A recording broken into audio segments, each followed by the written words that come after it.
1027 WNEW, New York. What country you from? What? What ain't no country I ever heard of? They speak English and what? What? English, mother. Do you speak it? Yeah. Then you know what I'm saying. What? Say what again? Say what again? I dare you. I double dare you, mother. Say what one more damn time. Do it again. Okay. What? Destroy. What, Mont?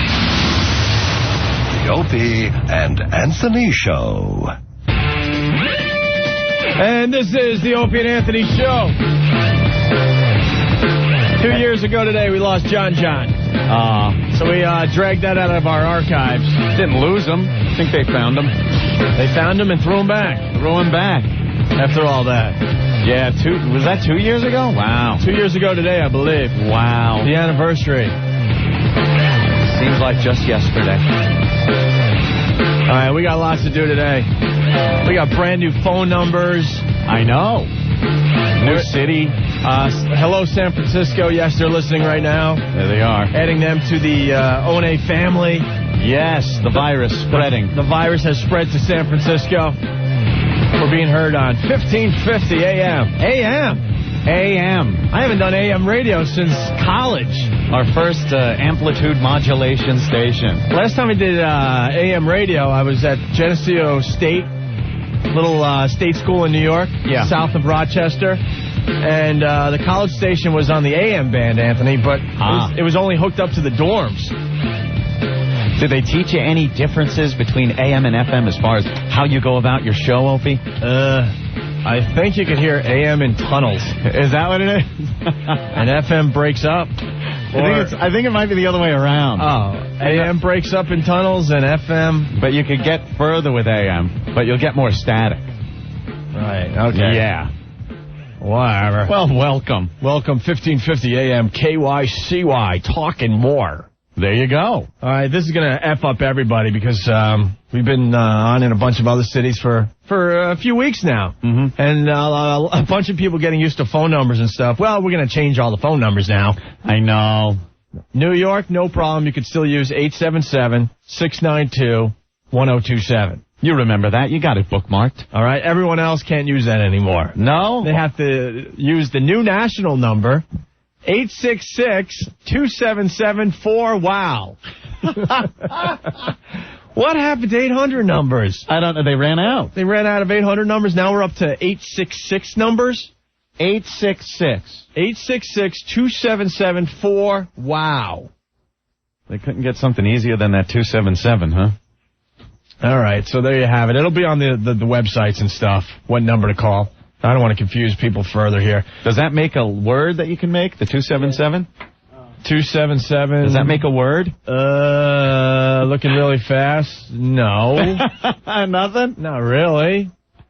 277, so that would be nothing. Nothing, huh? Ass. What? Ass wow.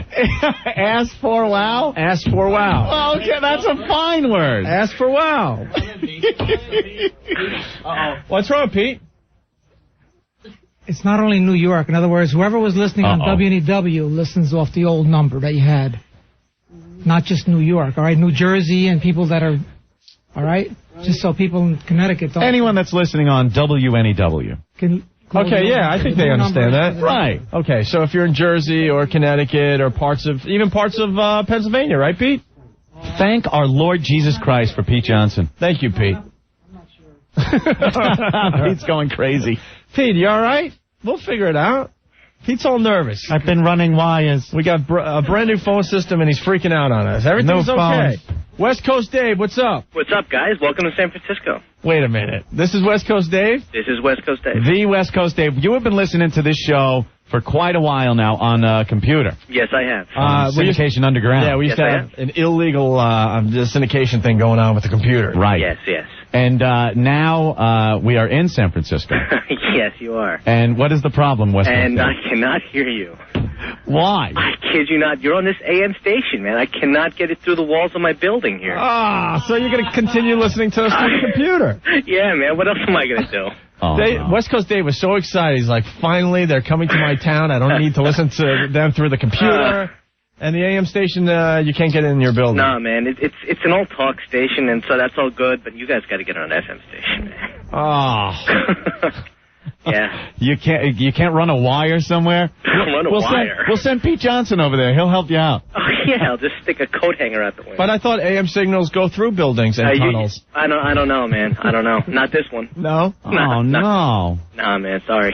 All right, well, continue listening on the computer. I will. We were so excited to talk to you today because you've been emailing us for a couple of years. You know, It was amazing that we had a listener in San Francisco. And he was so excited that he could finally listen the regular way on a radio dial. I really was, man. And it's not happening for you. No, but that's all right. That's all right. Hey, at least he gets to listen to the show. Special thanks to Chuck Radio for that. All right. Hey, West Coast Dave. Yeah. Just to make up for it, I'm going to send you a case of Bud Light. Oh, thank you so much, and I really, really appreciate that. Tool. All right, man. All right, guys, later. Thanks a lot, Dave. All right, bye. West Coast Dave. Yeah, there he goes. He can't listen to us the regular way. Gonzo, what's going on? Hey, how you guys doing? Pretty good.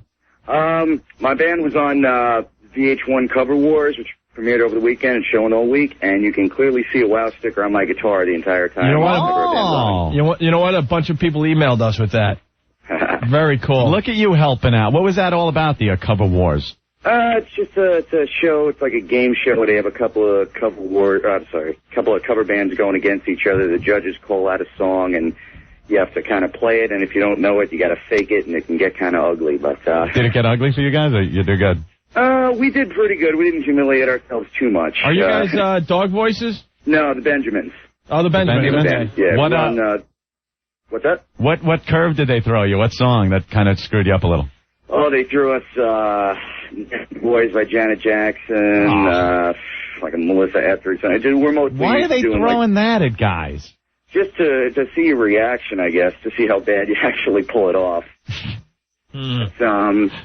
Well, thanks for spreading WOW. Yeah. That's no problem at all. I have the WOW sticker on my guitar every time we play, and we play like 4 nights a week, so I get it out there as much as I can. Right on. Thank you, Gonzo. Benjamins.ws. All right, you got it.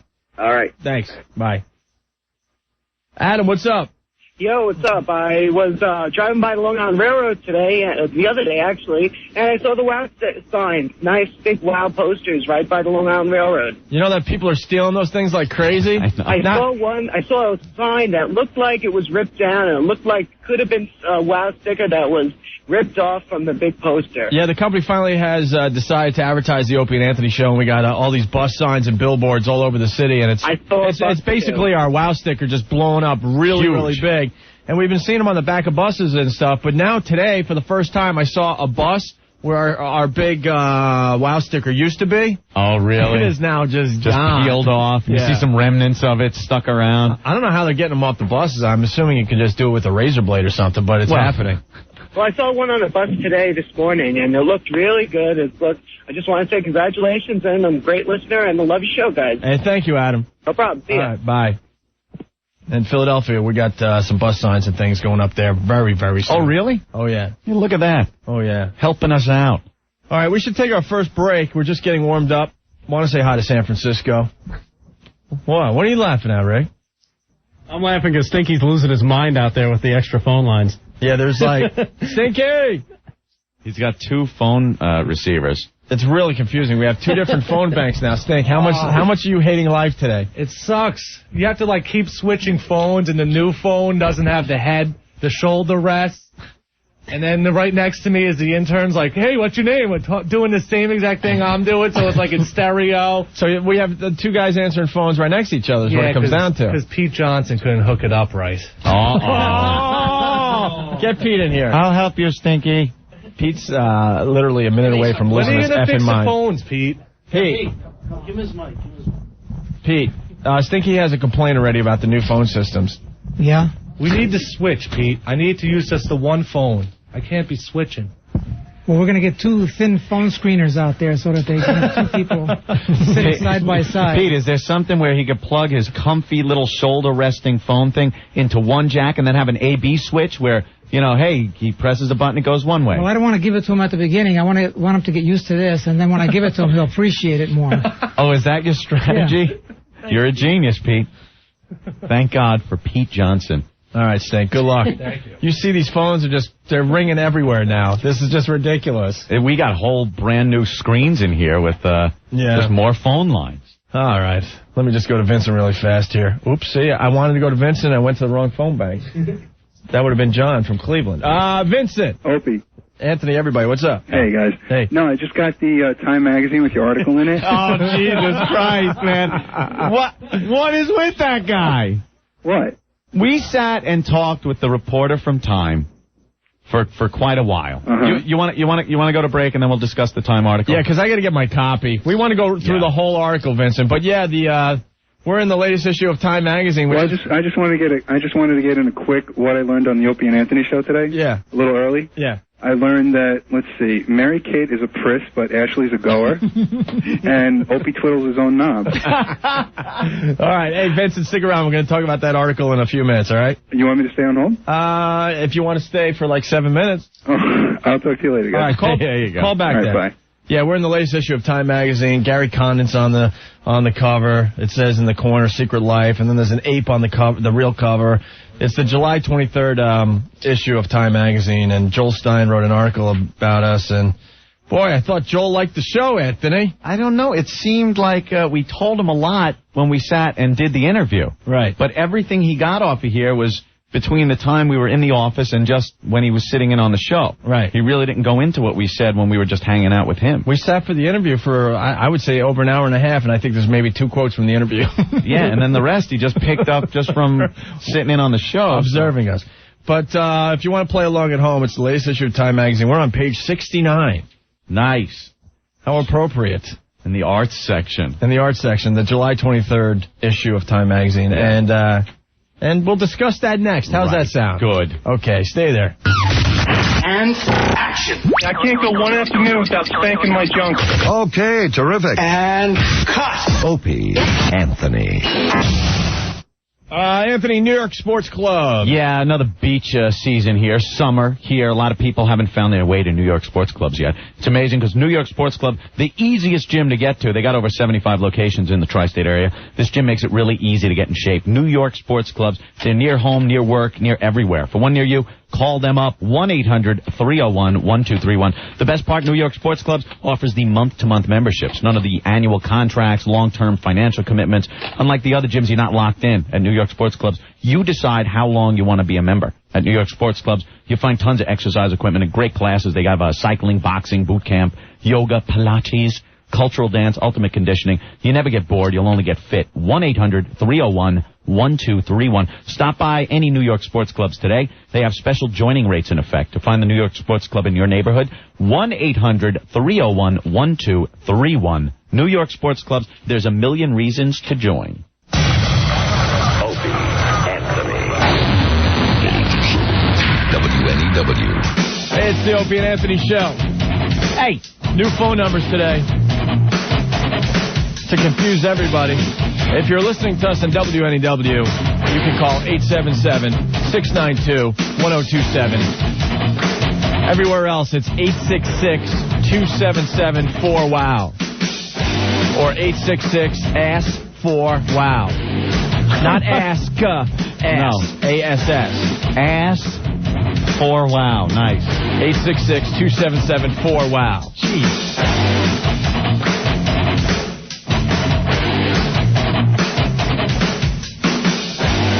Craig, what's going on? I just read the Time magazine article. Yeah. Can we talk a little more about breath? Yeah. It shows you have a very good show, but in the end, it ends saying, when we have a gay person on and he's articulate and doesn't have too gay a voice, we give him an open forum. And Opie's looking into a moment of earnestness, then he snaps out of it. Then we call him a fag and bring on the next stripper. Yeah, we're going to get into the whole article now. That's cool. All right, Craig, thank you. Okay, fine. Yeah, I don't think many of our listeners are happy with the Time article. Ben, what's up? Hey, what's up? It's Dan. Hey. When I first heard you guys say Joel Stein, I was pretty psyched because he's writes some pretty funny stuff. But yeah. This article was the usual bucket of elitist crap about like the show, like he's so much better than you guys. And yeah, it's kind of it's kind of sad because we really had a good time with Joel Stein when he came by here. We sat in the conference room, we talked for forever. about a lot of different things. We talked to him about the TNA on the show. We talked to him about Howard Stern. We talked about, some of the more clever things we do on the radio. And I don't know, man. It's obvious he had an agenda when he came in here. He usually writes, like I'm telling you, in Time Magazine is like pretty much the only funny thing. Like, and he said in an article a couple weeks ago that like his whole job is to write fart jokes. Right. And now he's coming down on you guys. Right. Well, you know what it is also? Like Ope said, we were hanging out. We did an interview with him. And everything we talked about in the interview pretty much put what we do on the show in context. Yeah. Right. You know, we talked about what we do, how we do it, why we do it here on the air. But he didn't really write about that. He just wrote about what you see or what the listener would perceive as they're listening to the show, never really getting into the ins and outs of the whole thing. The thing is, he usually writes at either the end where he does a little short interview or else in the beginning where he has his own little spin on things. Yeah. This is like a straight-up article, so I think he was trying to do like some serious stuff or something because... Yeah, I don't know what he was getting at because the show is many textures and he chose to write about one of the textures, which is the TNA and the breasts. He was probably just pissed because you kicked him out of the studio. I'm thinking that now. Maybe I shouldn't have kicked him out. He's one that you kicked out? Oh, yeah. I'm trying to remember. I looked him right in the face. I said, you're making us uncomfortable. Right, okay, yeah. Well, that's it. I lose track of the people we kick out and don't kick out. But you can't take it personally. We have a show to do. Rolling Stone guy, we didn't kick out, right? No, not at all. Who else didn't we kick out? New York Magazine. New York Magazine didn't kick him out. No. Oh, right, we did kick this guy out. We kicked out Joel Stein from Time, and we kicked out the guy from Brill's Content. Yeah. But some of the guys, they make us nervous. They're sitting in here the whole time, and we go for a cup of coffee or a glass of water, and they pick up their pens real fast. Yeah. And start jotting things down. So you want to go through this article? I'm pretty psyched that we're in Time Magazine. Oh, it's great. I'm not going to lie to you. I think it's pretty damn cool. It's a magazine I could finally bring home to my parents. Yeah. The penthouse was a little rough. We were in the penthouse, in January? And, and what was it? Golden showers. The golden shower scene. Yeah, and we had to take that, it was right around the holidays, so bringing that over Grandma's house with the family over for Christmas was really nice. Just don't go back one page, Grandma. And once you get to the end of the article, see, I taped the rest of the magazine shut. Don't try to open it. Article's over. You'll see stuff you haven't seen since the 40s. Right. But this one we can bring home. Yeah. So I'm pretty psyched about that. It's the latest issue of Time, July 23rd. There's an ape on the cover. Amal. Hey, Opie and Anthony, what's going on, man? What's up, Amal? This film guy's douchebag. He's a tool. It's a rock and roll show. It's a roller coaster, man. Hey, wow, that was long before our first curse dump. Usually that happens in the first 5 minutes of the show. Hey, guys, I came here 3 years ago from India, and I'm your biggest fan, man. I listen to you guys like a god. You guys are awesome. Look at that. Best. Thank you, Amal. Love you guys. All right. Bye. Tom, what's going on? Hey, what's up, guys? Hey, I went and got this magazine. First of all, $5 for this piece of crap. But, Opie, you look like the chick in Midnight Express. Oh, Billy. Oh, that was the photographer. Let me tell you something about the picture. Yeah. The photographer that came in here was a madman, a lunatic. Like, I didn't understand what he was doing. He didn't know what he was doing. He didn't. He goes, let's just take pictures that are crazy. See, we take pictures that are crazy. You get behind the glass, I take pictures. It will be crazy. And we're like, well, and you can tell this was the one where we're going, oh, look how crazy we are behind the glass. I got to tell you, we've been lucky enough to have a bunch of photo shoots lately. Yeah. And most of the people that come by, like we have Rolling Stone magazine right outside the studio. They're coming in to snap some shots in a couple minutes here. I got to say, when the photographers come in here, they all know what they want to do and what they want to shoot. The guy from Time had no effing clue. Not a clue. We suggested we go behind this glass. It's like a glass partition between the waiting area of the studio and like the engineering section of the place. And we're pressed up against the glass. And Anthony's got like a microphone wrapped around his neck because he decided he was going to just be crazy for the photographer. No, you know what that mic around my neck is for? Oh, that's because we were taping It was connected to a DAT recorder. Right. Because we wanted to get some of this guy talking because he was just a madman. That's right. But it didn't work. Right. But that's the only reason I have this around my neck. I couldn't possibly imagine they were going to use this picture. Right. Well, they did. I mean, I know. There's a mic cord around your neck with a mic just hanging there. You're in the middle of talking, which is like any photographer knows you just don't ever use those pictures. I was saying, oh, look how crazy we are behind the glass. Right. And then we told them to put the mic on the other side of the glass window and make it look like we're trying to get at the mics, but we can't. Right. And what does the glass represent? Oh, I get that. Yes, it's crazy. Right. We were just goofing with the guy and fooling around, and he ends up using that shot. Yeah. So the shot is weird, and the little caption that goes along with the photograph, it says, "Bye, Mom." Opie, Wright, and Anthony have dirty talked their way into some serious money. Dirty talked. What does "Bye, Mom" mean? I don't know. Maybe the photographer could explain that to us. What does? I didn't even read that. Bye, Mom. Bye, Mom. Okay. Are we supposed to be in prison? It doesn't look like a prison. Doesn't look like prison. It looks like an engineering room. Right. Oh, my God. It says, "Bye, Mom." Opie, Wright, and Anthony have dirty talked their way into some serious money. I bet they had a show with this caption, and then they used this one instead. Didn't change the little caption. Chris, what's going on? Not much, man. These guys from Time Magazine are a bunch of douchebags. Seriously, I mean, come on now. He doesn't know what he's talking about. And I mean, seriously, he has nothing better to do than badmouth you because he's probably going nowhere in life. You guys have done so much. That guy's accomplished anything. He's just a sour... It's not a bad mouth as much as it is he really didn't get the whole thing. I mean, I'm kind of bummed. If you had an agenda, I wish you would have told us ahead of time. But he said, "No, man, I'm a fan of the show. I just want to write an article. I think it'd be cool." And he really didn't pay attention to much of the things we discussed with him. No. All right, you want to go through this, Ant? Yeah. All right, so it's Time Magazine, July 23rd. It came out today with the ape on the cover. We're on page 69 with a really wacky, goofy picture. And the title of the article says it all, really. Can we talk a little more about breasts? Shock jocks Opie and Anthony go national. Starts off by saying, you might not think people would choose to listen to conversations in a frat house, yet every afternoon Opie and Anthony spend 4 hours calling each other gay, drooling over hot moms, and barraging women in to whip them out? Barraging women to whip them out. What is that? Barraging women? That means forcing it. Yeah. We do not force women to do that. Right. So, false right there. Mm-hmm.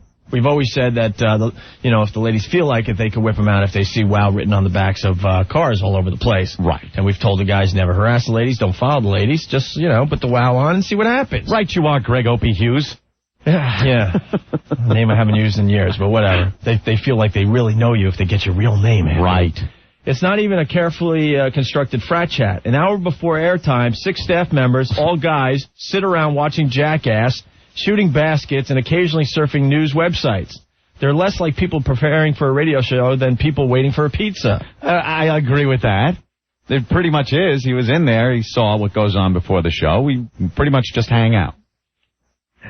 Yeah, but that's an hour before airtime, which is a lot different. We're just kind of getting our heads together, really, right. At that point. If we're not prepared for the show by then we'll never be. I like that he says it's not a carefully constructed frat chat, though. No, we're just a bunch of guys kind of hanging. Right. The Office, this is hilarious. The Office, and I kind of got a chuckle out of this. I'm like, okay, This is going to be a fun article.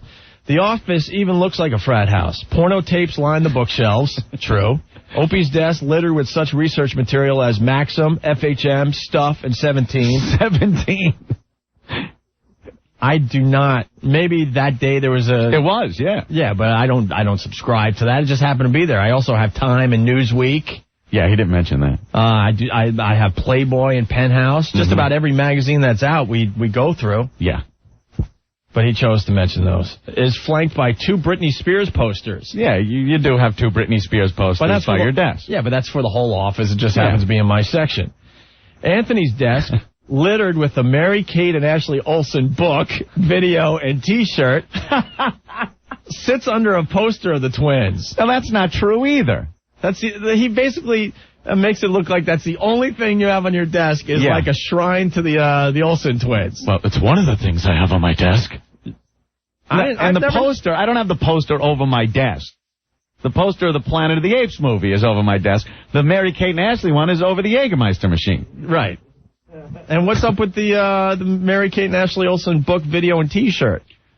Someone had sent them to me, and they were just sitting on my desk. And that's all you have on your desk? I have a huge monitor. I got video games all over the place. Papers. Yeah, there's a bunch of stuff. Not like, that's all that's on my desk is Mary Kate and Ashley stuff. Sits under a poster of the twins. And then the first quote of the article. This is after we talked to him for an hour and a half upstairs. None of that stuff is in this article. Here's the first quote. Look how hot they're getting. And that's an old picture, Anthony says. On further inspection, he dismisses Mary Kate as the priss. Ashley is the goer. That's what I say. Ashley's the goer. That is the first quote from Anthony in our Time article. Yeah. You talking about the Ashley twins. Look how hot they're getting, and Ashley's the goer. Mary Kate doesn't look like the goer in that poster. What happened to all the other stuff that we talked about upstairs before he came down to the office to check out the scene? Nothing we talked about upstairs is in this article. Period. Nothing. Nothing. And he writes it like you were serious about it, too, you know? Yeah. Look how hot they're getting. Look how hot they're getting. I just spank out batches by the day and that's at these hot posters. And that's an old picture, Anthony says. Of Mary Kate and Ashley. On further inspection, he dismisses Mary Kate as the priss, Ashley as the goer. You're just fooling around trying to make the guy feel comfortable because he's in our environment with a bunch of guys hanging out. Opie, no, that's how I feel. All right, it continues. The entire country will have a chance to hear what guys talk about when they're trying really hard to sound like guys. Infinity Broadcasting, the radio arm of Viacom, this month began syndicating the Opie and Anthony Show, based in New York City, to such cities as Chicago, Dallas, and Philadelphia, and we'll soon have them on about 20 stations. Viacom hopes O&A can duplicate their rating success in New York, where they are often number one in their prime demographic, men 25 to 49. There's another false right there. It's not often. We're always number one, men 25 to 49. Always, always, always, and by a long shot. You idiot, Joel Stein. Whoa. God. I used to believe everything I wrote or saw or heard until I got into this business. They don't even do the basic research. Yeah. Number one in their prime demographic, men 25 to 49. Greg Opie Hughes. He looks like Opie from the Andy Griffith Show.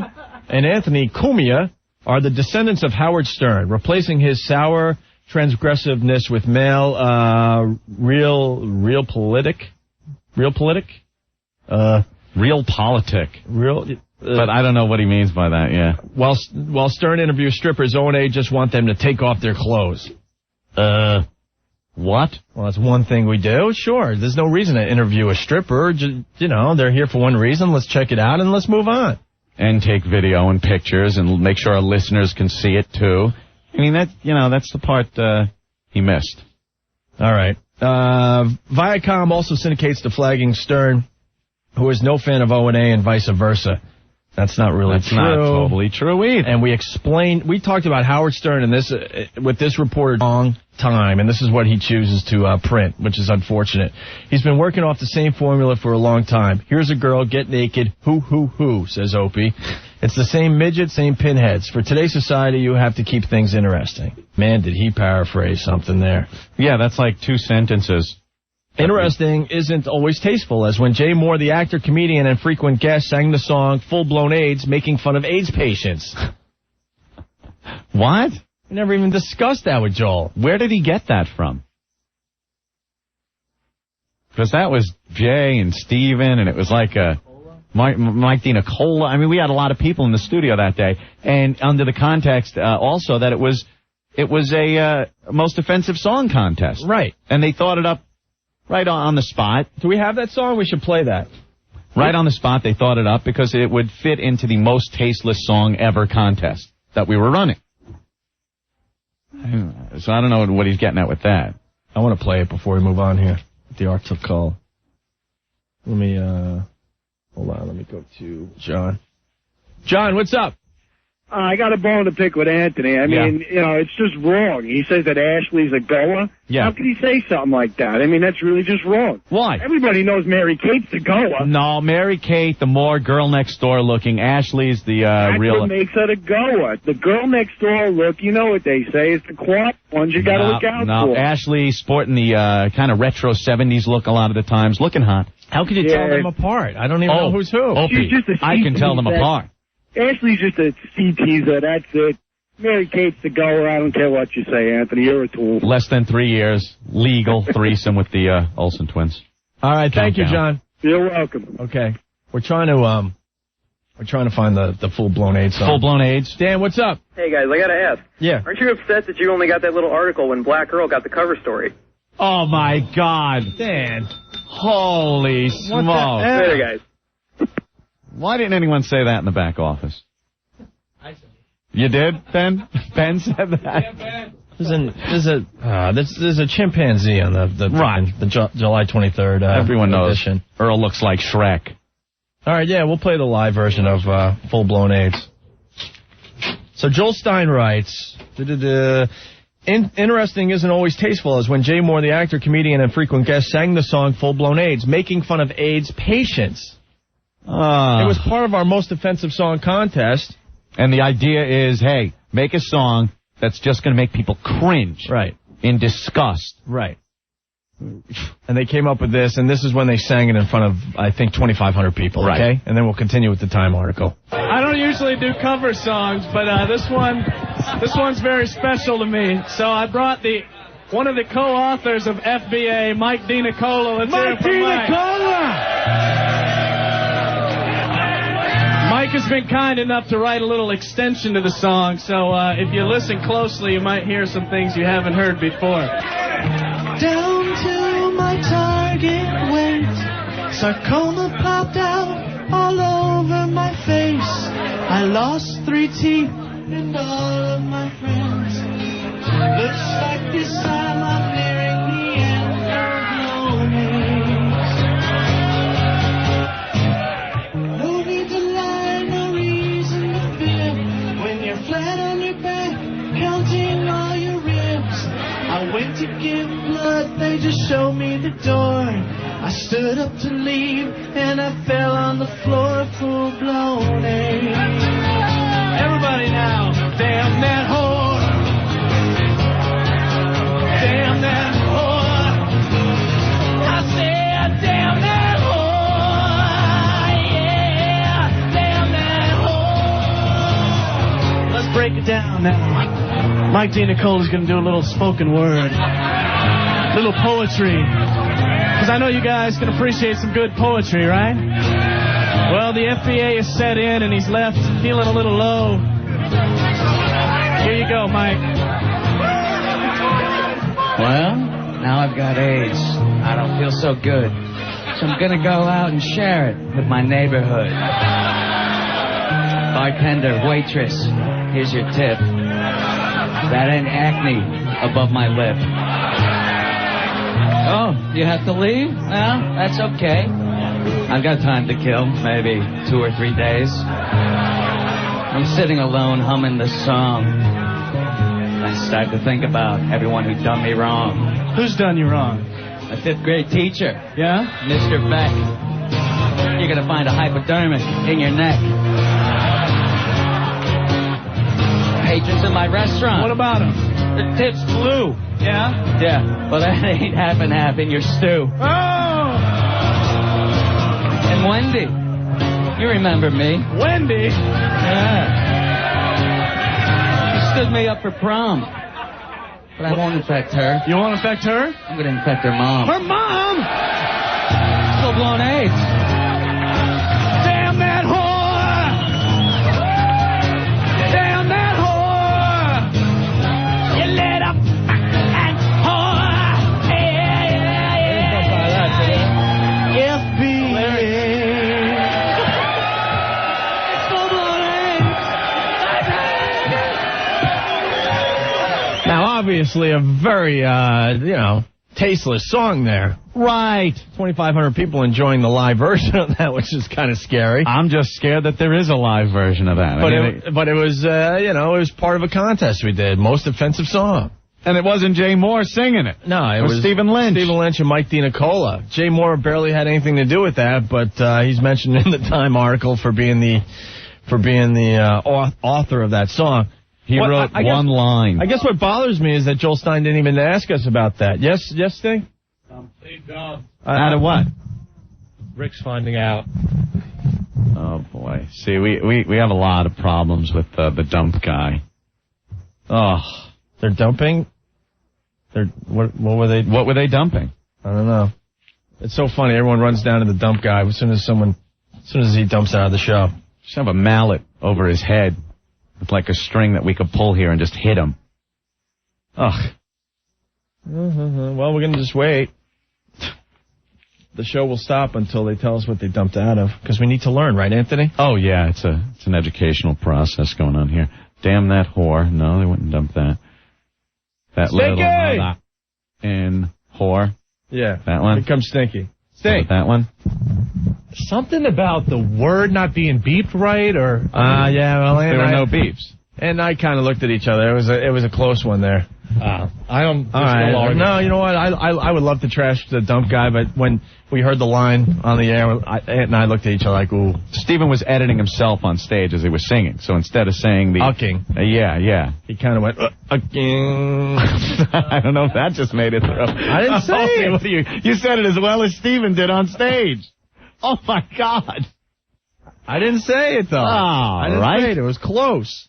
But that's what he was saying, and they decided to dump out. Okay. Yeah. I'm just kind of bummed he didn't ask us about the song, because, there's a whole story to that. Yeah. Most offensive song contest. Now it makes us look like, we just throw songs like that on the air every day. All right, so the article moves on. But O&A are often clever, hammering at the outer band of humor that gets laughs from discomfort. We're reading an article there. You just said that thing again.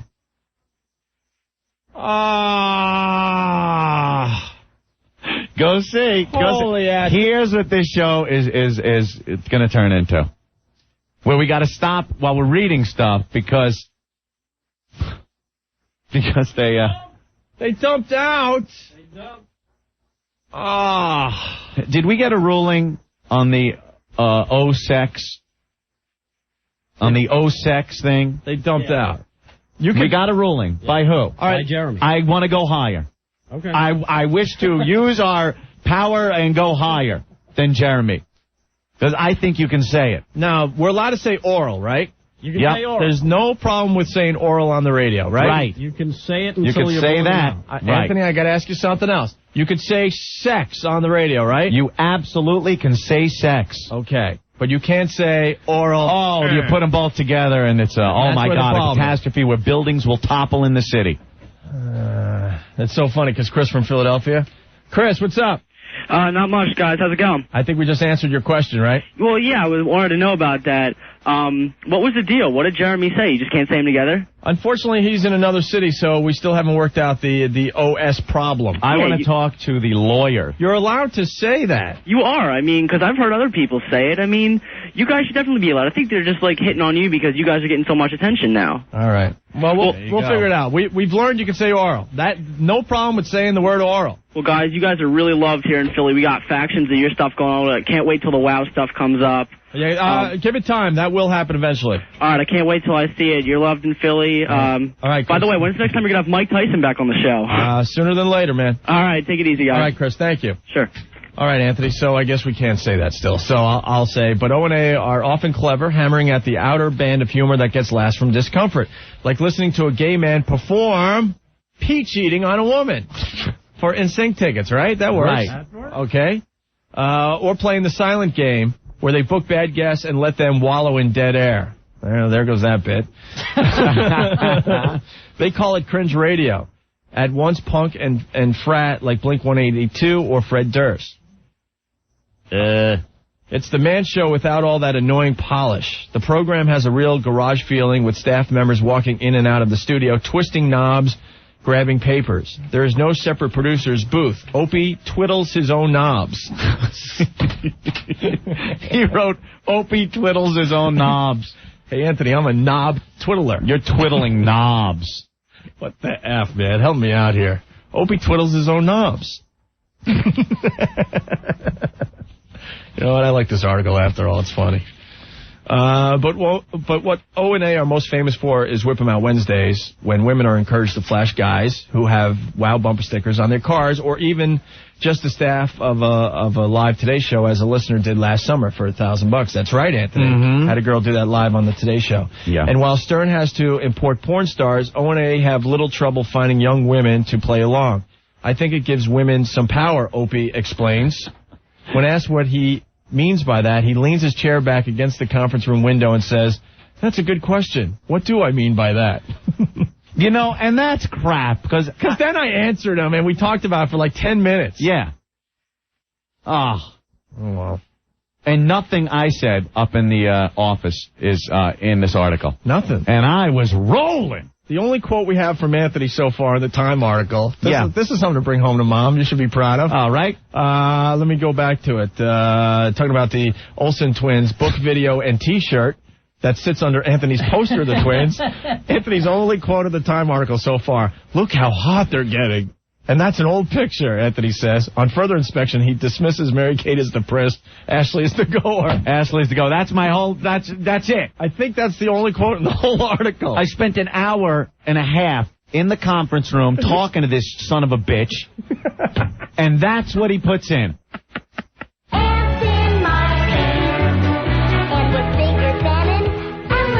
Sing it. I swear it was this big. That's right, Mary-Kate. That's all. This son of a... You know, the more I look at this, the more pissed I'm getting. That's all. An hour and a half talking to her. And then we're just about done. Even though Anthony does some great impersonations and some middling song parodies, this is, in the end, a talk show about breasts. Oh. What? You can go to other talk stations, says Opie, but they talk about politics and stuff my dad is interested in. Who cares? Oh, was my quote in there? Wait a minute. No, you got to go way back to look how hot they're getting to get to my quote.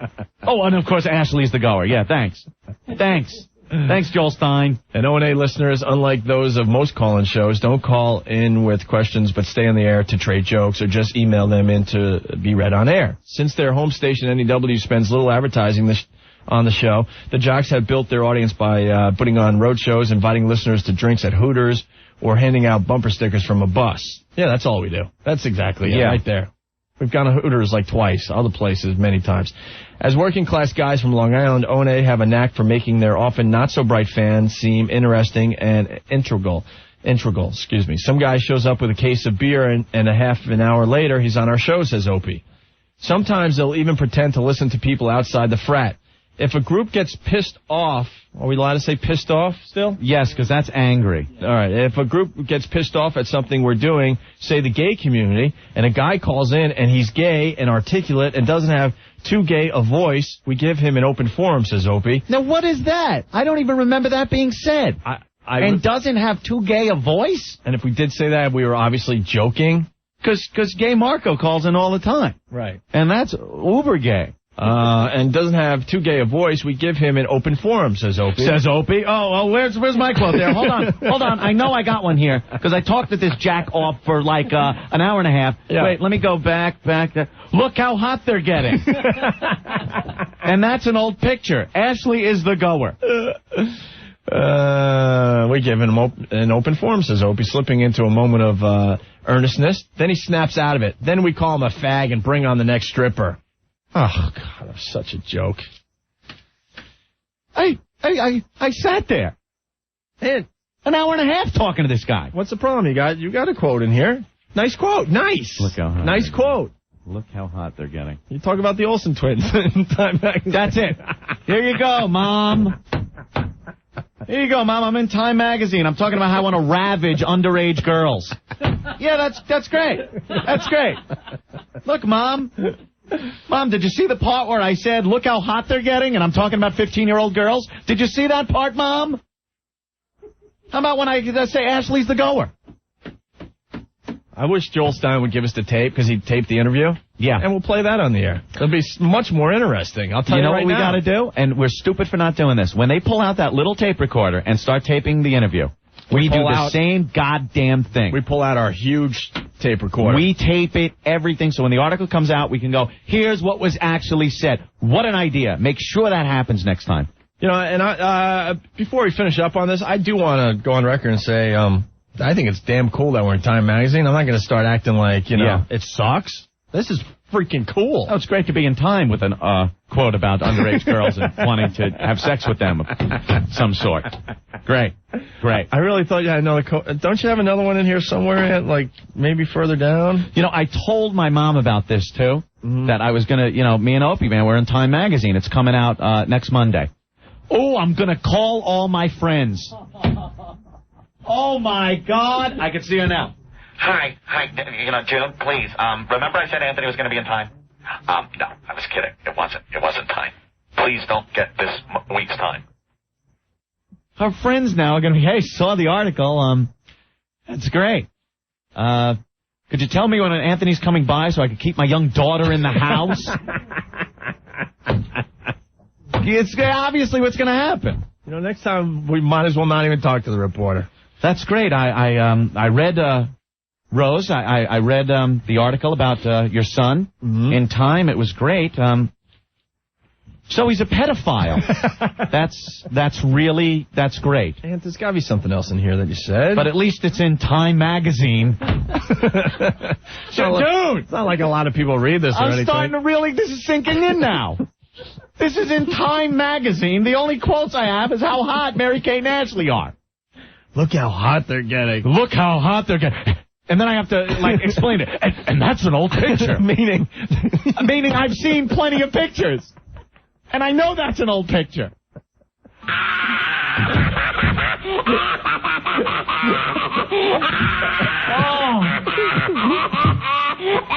That is so lame. Oh, my God. Do you like having your background?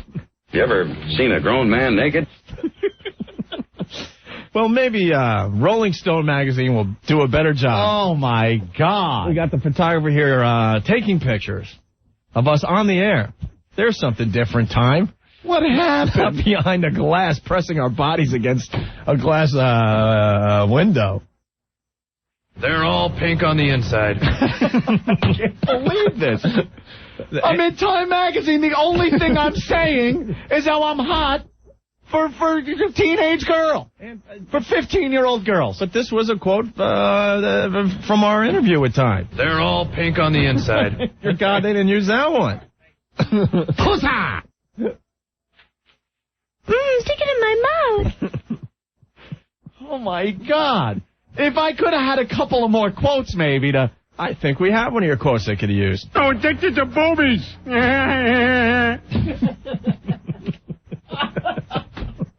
That's awful. Great. And I have another quote they could have used from you. Yeah? Virgin. What happened? Well, here, a bunch of your quotes coming in now. Oh, boy! Buffalo testicles! I don't remember ever saying that. Well, you're lucky they didn't put it in writing. You're a little bitch. That's right, you're a bitch, and I bet you'd like to suck it, wouldn't you? I never said that. Jackasses. Did you say this? Hey, man. Stay here, folks. Stay out the bushes. Dirty, dirty girl. Never said that. When I read the article, I thought the Olsen twin thing was kind of, funny or whatever. And I'm like, all right, but there's other stuff from Anthony in here somewhere. Nothing. Don't just stare at it. Eat it. No. That's your quote, Ant. Oh, my God. All right. Well, a bunch of people calling in. They want in on this conversation. Great. Want to play that Brian Regan thing as we go to break? We could do that. If you're listening to us on WNEW, give us a call, 877-692-1027. Brand new number for everyone else. That is 866-277-4WOW. Or 866-ASS for WOW. That's ASS for WOW. Great. You all right, Ant? Look how hot they're getting. And that's an old picture. Like I know I can back it up with facts. Yeah. Jesus, man. We have two more of these articles. July 23rd issue with the chimpanzee on the cover. Read it for yourself, page 69. What does that one say? Hey, Ant, heard the Brownies have plenty of openings for troop leaders.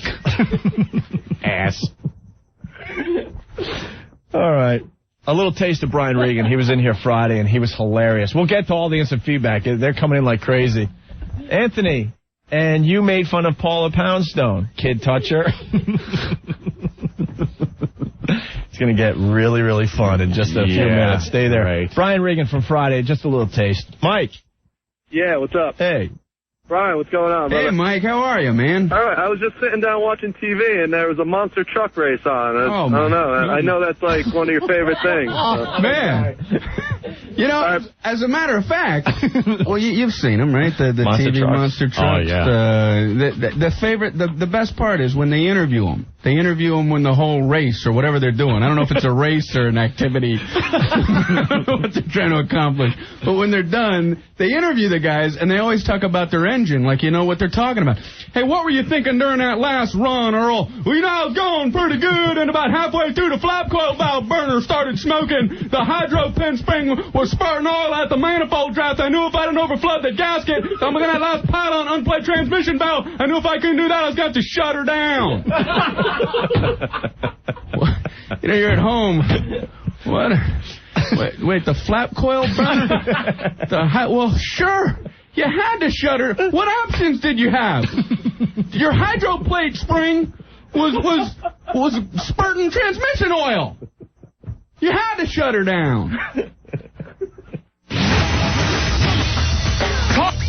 Opie. Talking out of one's butt crack Anthony. is a sign of personal confidence. The Opie and Anthony Show. This show will really give you brain damage.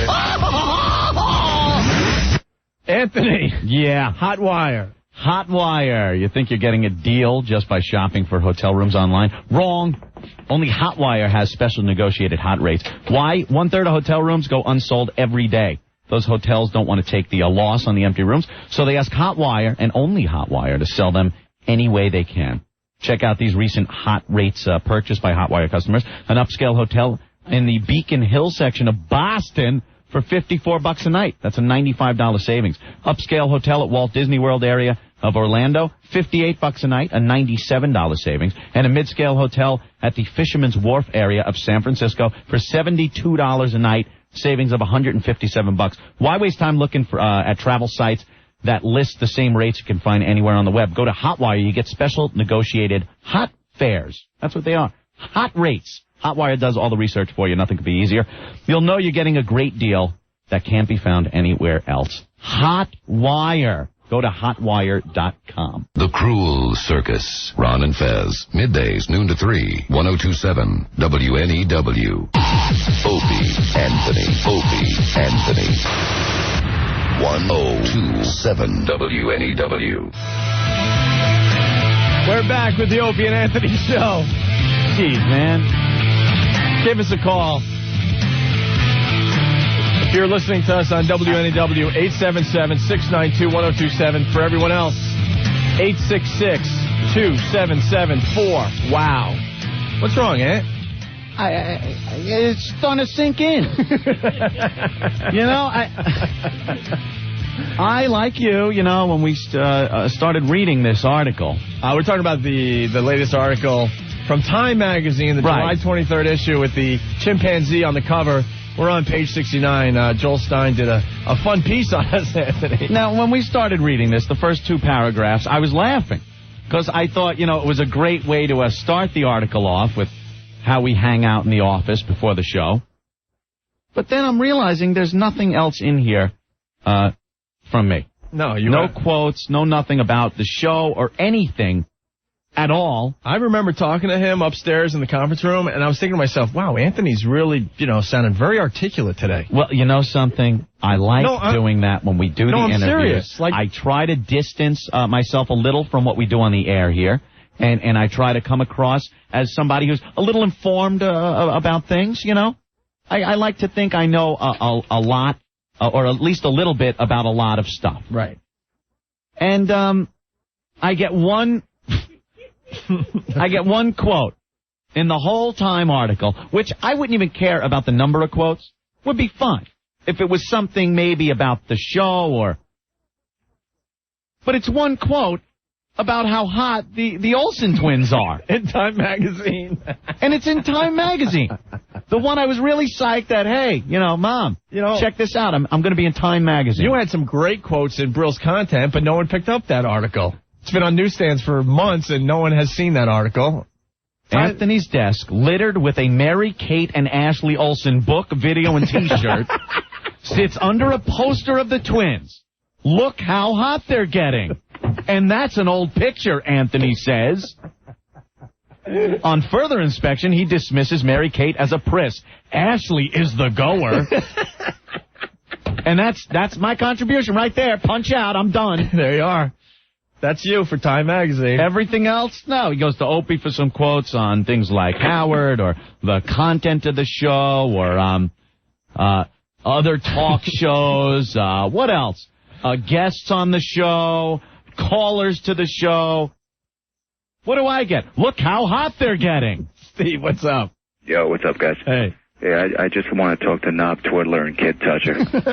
Thank you. Great. Just great. You guys suck big time. Later. Thank you. All right. Oh, my God. I'm looking for another quote. Nothing. No, that's it. We've looked a few times now, Ant. That's it. You didn't even have to be upstairs in the conference room when we talked to Joel Stein. Opie thinks Whip 'em Out Wednesday gives girls power. That's how Opie explains. Opie says Opie. Opie comments, says Opie. Just running through it here. Says Opie. Opie claims. Opie said. Here's another one. Comments Opie. Oh, and then you explain. Opie explains. Opie exclaims. Opie says. And there, Anthony says, look how hot they're getting, and that's an old picture. And Ashley's the goer. Of course. The whole friggin' Times article. Anthony, this guy's a jerk. Well, at least our listeners are very supportive. Oh, I'm sure, Opie. No, of course they are. You want me to read a few of these from the instant feedback? No. It's your turn in the barrel, my friend. Oh. Dan from Hoboken. Hey, Aunt, have you seen Chandra Levy, or is she too old for you? Great. Don writes, hey, Aunt, all you need to complete the pedophile package is get a monkey, one bedazzled white glove, and a variety of colored surgical masks. Joe One Leg. Hey, Anthony, Girl Scouts or ladybugs? Comment? Exclaims. Hold on. Tony! Hey, what's going on? Hey. Hey, I was wondering, we're doing an article for NAMBLA magazine. I was wondering if Anthony could give us a few quotes. Look, I never said anything about man-boy love. Yeah. Thank God nothing like that was said in jest in the office or something. Holy smoke. Big Mike. Yo, Opie, what's up, man? Anthony, how you doing? Hey. Hey. Do I have to like hold my nephews back from you too, Anthony, or just Hey, Opie. Yeah. Use this line, okay? Yeah. It's funny because it's not me. It's so true. Hey, man. So true. Hey, you guys know that the twins are on the tonight, right? Yeah. On what? Whatever that show is, man. All right, thank you. Take care, man. All right. Allison writes, this is Allison from ABC, Anthony. ABC TV. Mm-hmm. 2020 Downtown. Remember they filmed a piece for us on us about a month ago? Thank God I didn't point out the Olsen twins. Allison from New York writes, hi, boys. Oh, my God, I'm going to have to leave the country after the 2020 piece airs. But at least Anthony doesn't sound like a pedophile in the script. We included that great rant about the First Amendment he did. Talk to you soon, Allison from ABC TV. Let me see. Swear to God. That's really her? Yeah. Oh, my God, I'm going to have to leave the country. Great. Well, she's scared because, Oh, thank God Allison Stewart included that. Well, I think we give these reporters something a little different. We gave them a little peek into our office and what we do. And you know something? When we're not on the air. Never again. He just reamed it for everyone. Or at least, no matter where they are or what we're doing, there is going to be a goddamn tape recorder going whenever we talk to them. You would hear the context of it. It's the only quote I have in the whole article, Opie. Gay Marco. What's this about me having a gay voice? Oh, Christ. You want to start on that? Listen to yourself. Marco, Marco, you made the Time article. I know, I'm so excited. And you know what? I wrote a much nicer piece about the two of you in my weekly column this week on Foundry Music, where they have just introduced a new caricature drawn of me. Have you checked it out? No, we'll check it out, Marco. It's fabulous. All right. But Fabulous. All right. Your article sounds fabulous. Congratulations. Everything's fabulous with K. Marco. Bye, you fag. Hey, Rick, bring in the next stripper. Just like the article says, Opie. Oh, man. Sandman writes, at least you won't be asked to buy any more Girl Scout cookies, Anthony. Oh, Joey Buttafuoco checking in, Anthony. Really? Don't worry, Ant. People will eventually forget you ever said that. My Joey never said that. Tippy writes, I learned Ant won't be going to Nana's for Christmas, and if he does get invited, he won't be sitting at the kiddie table. You want me to go on here? There's hundreds of them. I realize. Seth from PA, does this Time article mean I'll be receiving a notice if Anthony moves into my neighborhood? Ashley's Law. Megan's Law, right? No, it's Ashley's Law. I got you. All right. Bluto, based on Time, I'm getting a vasectomy so I can't have kids for Anthony to rape. Oh, great. Good. Brian from Jersey, and early, what did I learn? Opie twiddles his own knob. What's this kid getting at? Hey, Aunt, remember when you were a kid and had to do a report from an article in Time magazine for school? Huh? Remember that? What's he going to do, a report on it in school? Bob, what's going on? Hey, boys. Hey. Hey, Anthony, I'm real sorry, but I have to ask, is the poster still up? Of course it is. But it's not over my desk.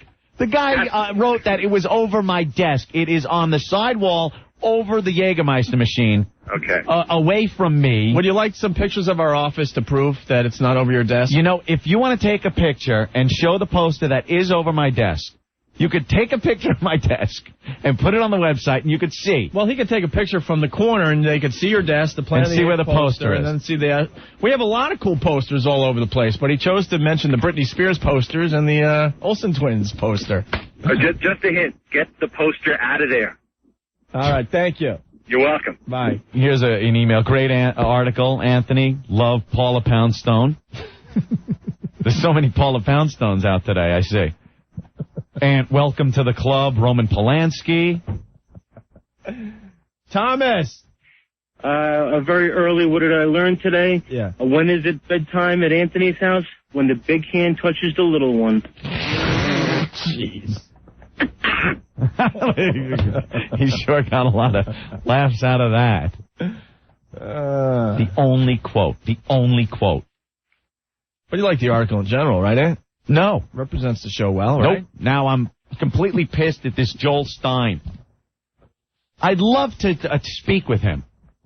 Well, Rick could try to get him on the phone. I would love to speak with him and why he left out everything. Why even bother asking the goddamn questions then up in the conference room? Why ask us the questions about what we do and you really seem to connect with the male audience. Why is that? Oh, yeah. And I go off for like 15 minutes. For days. Asking questions about how did I get into radio? Oh, great. Gee, do you think your life is going to change? Blah, blah, blah, blah, blah, blah, blah, blah, nothing. She's hot. Ooh, they're hot. Look how hot they're getting. Ernio writes, so now when the Fox piece airs tomorrow, are they going to show Ant with the graphic under his picture that reads, Anthony Cumia, confessed pedophile?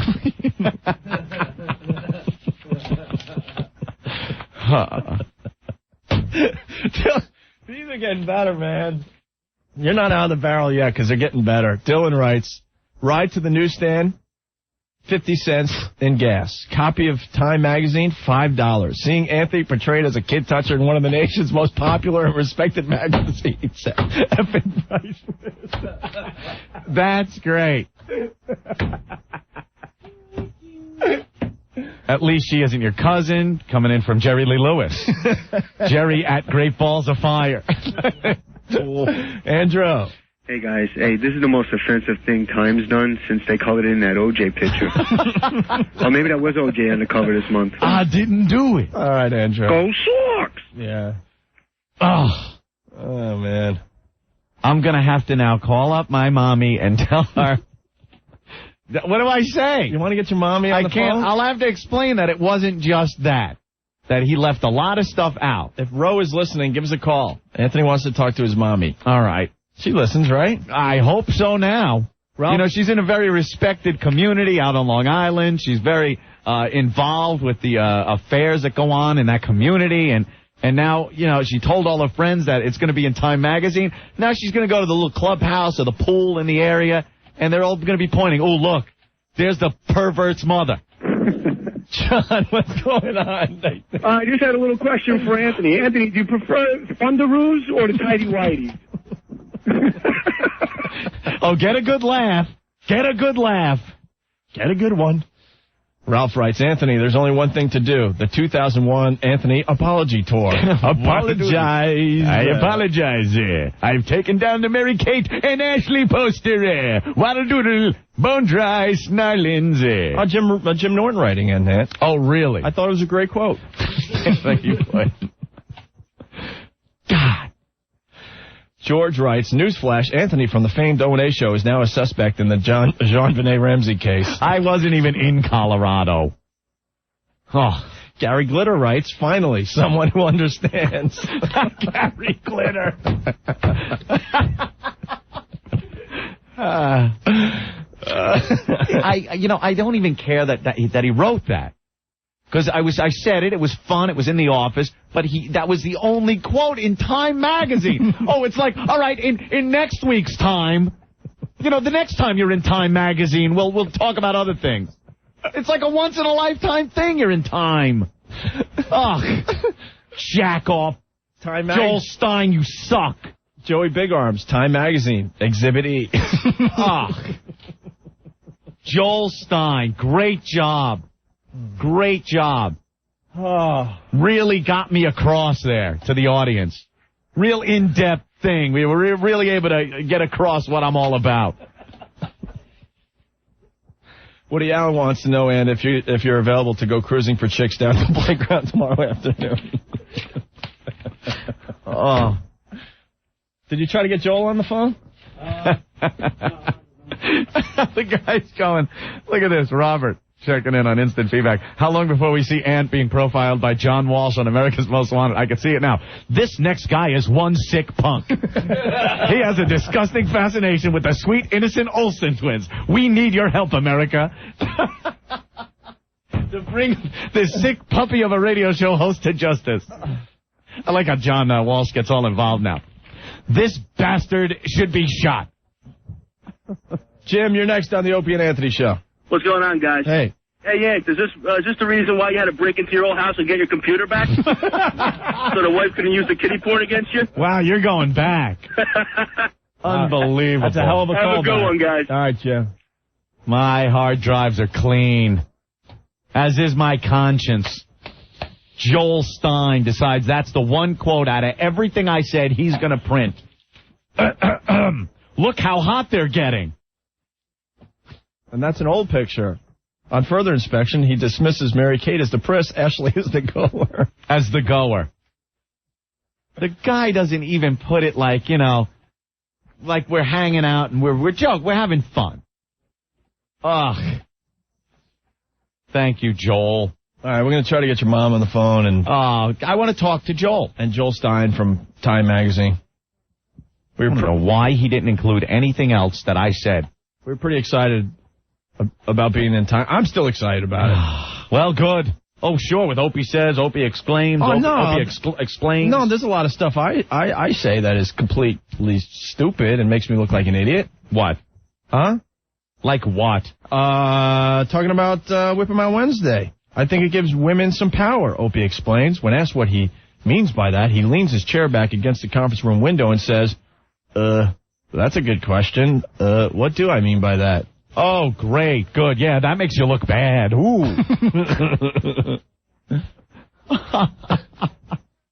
Ben's killing me. We got to take a break, but your mom's on hold, Aunt. Oh, great. All right? Good. All right, we'll talk to your mom and hopefully Joel Stein about the Time article, Anthony. Try to find that son of a bitch. The July 23rd issue with the chimpanzee on the cover. Page 69. Your boys, O&A, are featured. Unbelievable. Opie and Anthony. A bunch of perverted crackers. Oh, what? It's hard to listen to us trying to talk teen girls into doing stuff with each other? The Opie and Anthony Show. I'm Anthony? Yeah. Ultimate V. Hey, how's your sex life? You want to make it better? It's time you tried Ultimate V. Ultimate V, it's a different product. Clinical findings prove that the combination in herbs in Ultimate V equal the effects of the leading prescription enhancement product. Either that or get a Baba. Ultimate V is a serious product for people who are serious about sex. Makes good sex great and great sex phenomenal. Ultimate V is guaranteed, no risk. It works. The packet fits right in your wallet, pocket, or your backpack. It's convenient, and the best part, it's for men and women. Ultimate V is great for women. Women will never use the I have a headache excuse again. She's going to want it all the time. Call them up, Ultimate V, 1-888-808-8800, 888-808-8800, or you could go to their website right now. It's ultimatev.net. Remember that, ultimatev.net. And tells you everything you need to know about Ultimate V. That's ultimatev.net. Opie, Anthony. 1027 WNEW. This is the Opie and Anthony Show. We're going to move on in a few minutes here, but we're discussing the article that's in Time Magazine. The July 23rd issue came out today with a chimpanzee on the cover. I've been hornswoggled. We got a little article on page 69. Thank you, Joel Stein. No, F you, Joel Stein. I got screwed. He won't even come on the air. Oh, he won't? Well, Rick left a message. That guy better call this show because I've been ruined here in Time Magazine.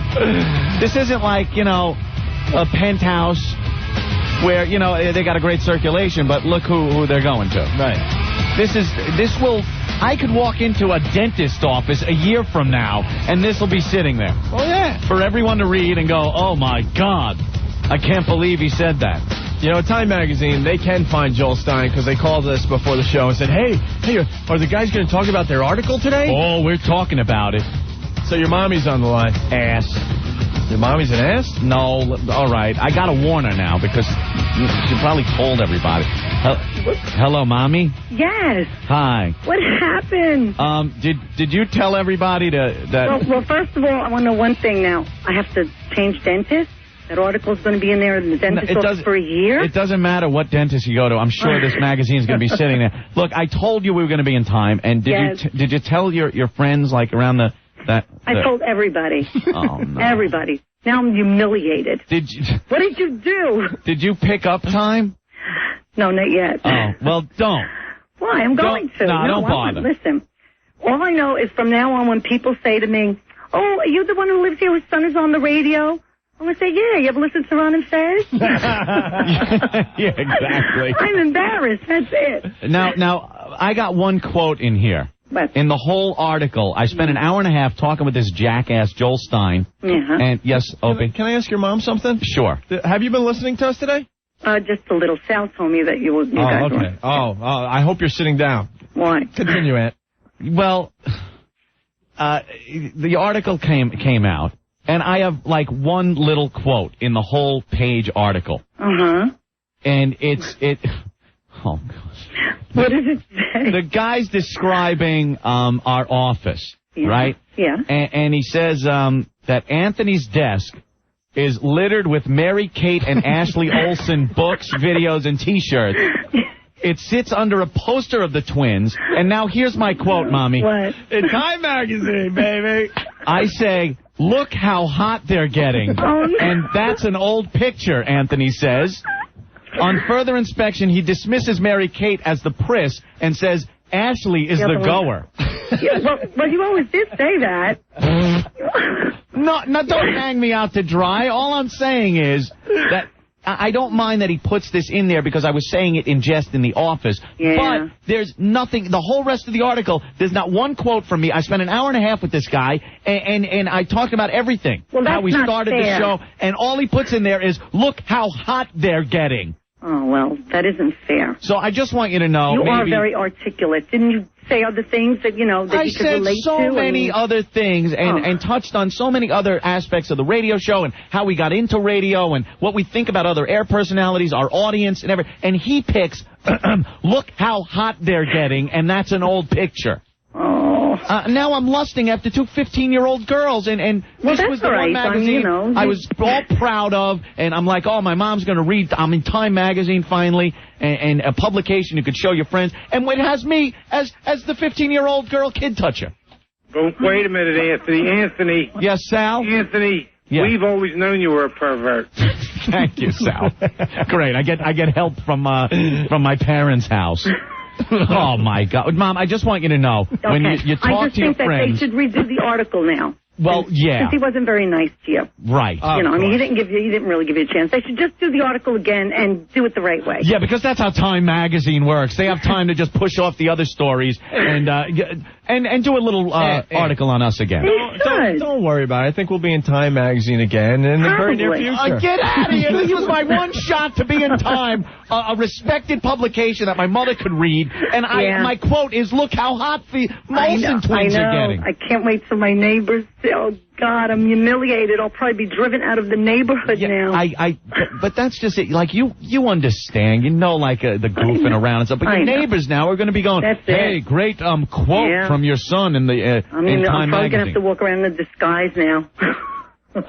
All right. I just wanted to prepare you. Yeah, well, thanks, Anthony. All right, Mom. Okay, honey, I love you. I love you, Mom. Take care. Bye. Bye. There she goes.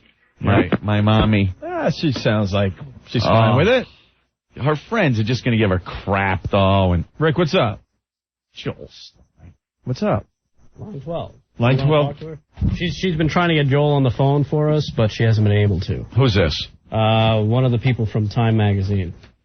So I didn't Hello, is this Person Wrecker magazine? Hello? Jen. Hello? Hey, Jen. Oh. What are you eating? Jen. Hello. Hi. Hi. I can't reach Joel. Why not? Where is he? I don't know. I've tried him on his cellular phone. I have to talk to Joel because did you happen to read the article? I did. And did you see how much of the article I am quoted in? I did. And do you see what it's about? Yes, I do. Look how hot they're getting. And that's an old picture. There's my quote, talking about the Olsen twins. He asked questions upstairs for an hour and a half about the show, about all kinds of things. I answered, and he picks that, and that's the only quote. Thank you. Okay, I'll have him call you. Immediately. Bye-bye. Immediately. Okay. Who, I can't believe this. Well, I got an email address here. I'm buried. That will be given out in a little while. He best call before this show ends. He best. Beer Gut wants to know, Ant, if you've seen any good sonograms lately. Sure. All right. Oh, everyone's just a comic now. Mr. Olsen, yes. Yes, this is Jan Olsen calling. I'm just happen to be here in New York City, and I need the spelling of Anthony's last name. For what? For a restraining order. Right. I'll let you borrow the two girls for a couple $100. What do you say? All right, Mr. Olsen, thank you. Brother Joe. Hey, what's going on? Hey. Hey, Ann. Yeah. If you want, man, I can pull a lot of heat off you, but you're going to have to apologize for that Patty Duke theme. Get out of here. But you made the song. See, Joe made a song about the Olsen twins. Yeah, That's right, and I meant it. Had nothing to do with what I was saying. That's right. And I wasn't quoted in Time. Joel Stein. That's a good quote, eh? Oh, I don't care about the quote, but it's the only quote. He added nothing else that I said the whole time he was there. It's a good quote. We tape every single interview we do now. We tape it so we have the tape. I'm a broken man.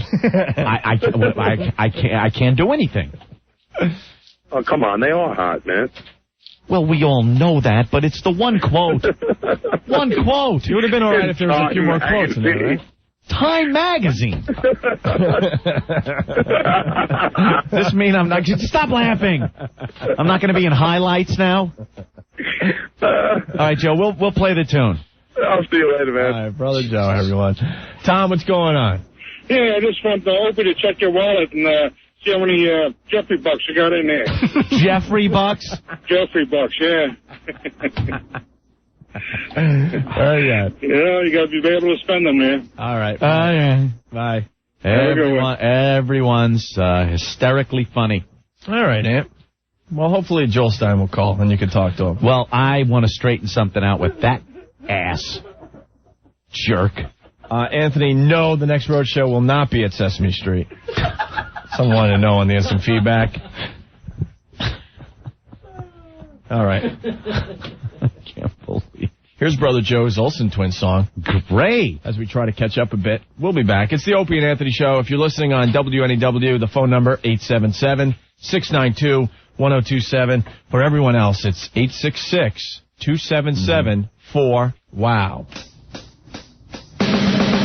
Here's Mary Kate, she likes Disney flicks and Barbie dolls and pogo sticks.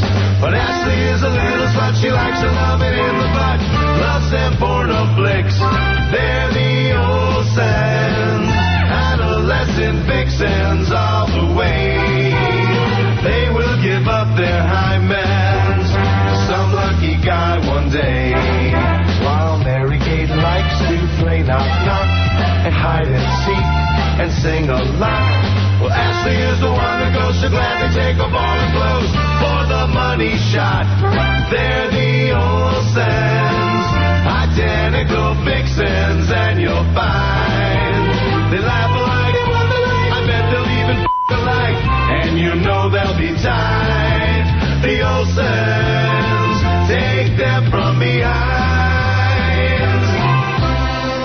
Keep the 14-year-old away from us. Have a drink. I want to bang you. This is normal radio, right? The Opie and Anthony Show. I don't know whether to sit here and listen to you guys or drive down there and bash your heads in with a baseball bat. Anthony, Pinnacle, Horny Goatweed. Hey, how's your sex life? I bet a lot of people would love to find a way to make their sex more fun and fulfilling. Try Pinnacle Horny Goatweed. It's the name of the herb. These guys at Pinnacle didn't make it up. Pinnacle Horny Goatweed. It's a botanical complex designed to enhance libido and sexual performance based on all the latest research into sexual performance and well-being. Yes. And Pinnacle Horny Goatweed, the only formula clinically tested, doctor recommended. In a recent study conducted by a Manhattan intern, 60% of male participants reported positive benefits from using Pinnacle Horny Goatweed. One couple said that Pinnacle Horny Goatweed made their already torrid sexual activities earth-shattering. Pinnacle Horny Goatweed available at GNC, the Vitamin Shop, and other vitamin retailers. Or you can call them up, 1-800-899-5323, 1-800-899-5323. Pinnacle Horny Goatweed, it's like an all-natural erector set. Wah, wah, Pinnacle Horny Goatweed. Get it at GNC, the Vitamin Shop, or other retail stores, vitamin retail stores, or call them up, 1-800-899-5323, Pinnacle Horny Goatweed. Hour by Opie and Anthony. Serving New Jersey, Connecticut, Long Island. This is 1027 WNEW, New York. That's a cool song. It's clutch. Careful with that mic.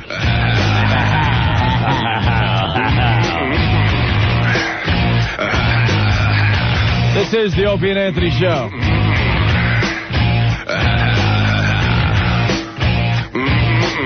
Blind Dave is checking in, Anthony. Oh. Finally. We'll get off you. Get me out of the barrel. We'll get off you for a while. Hopefully Joel Stein will call so you can talk to him directly.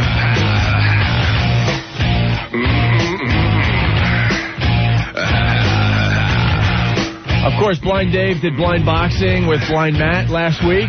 Yeah, I looked at all the video clips up on foundrymusic.com. Hysterical. Really funny. My favorite is when Rick gets the elbow right in his mouth. Very funny. Clocked him. Rick went down like that. Yeah.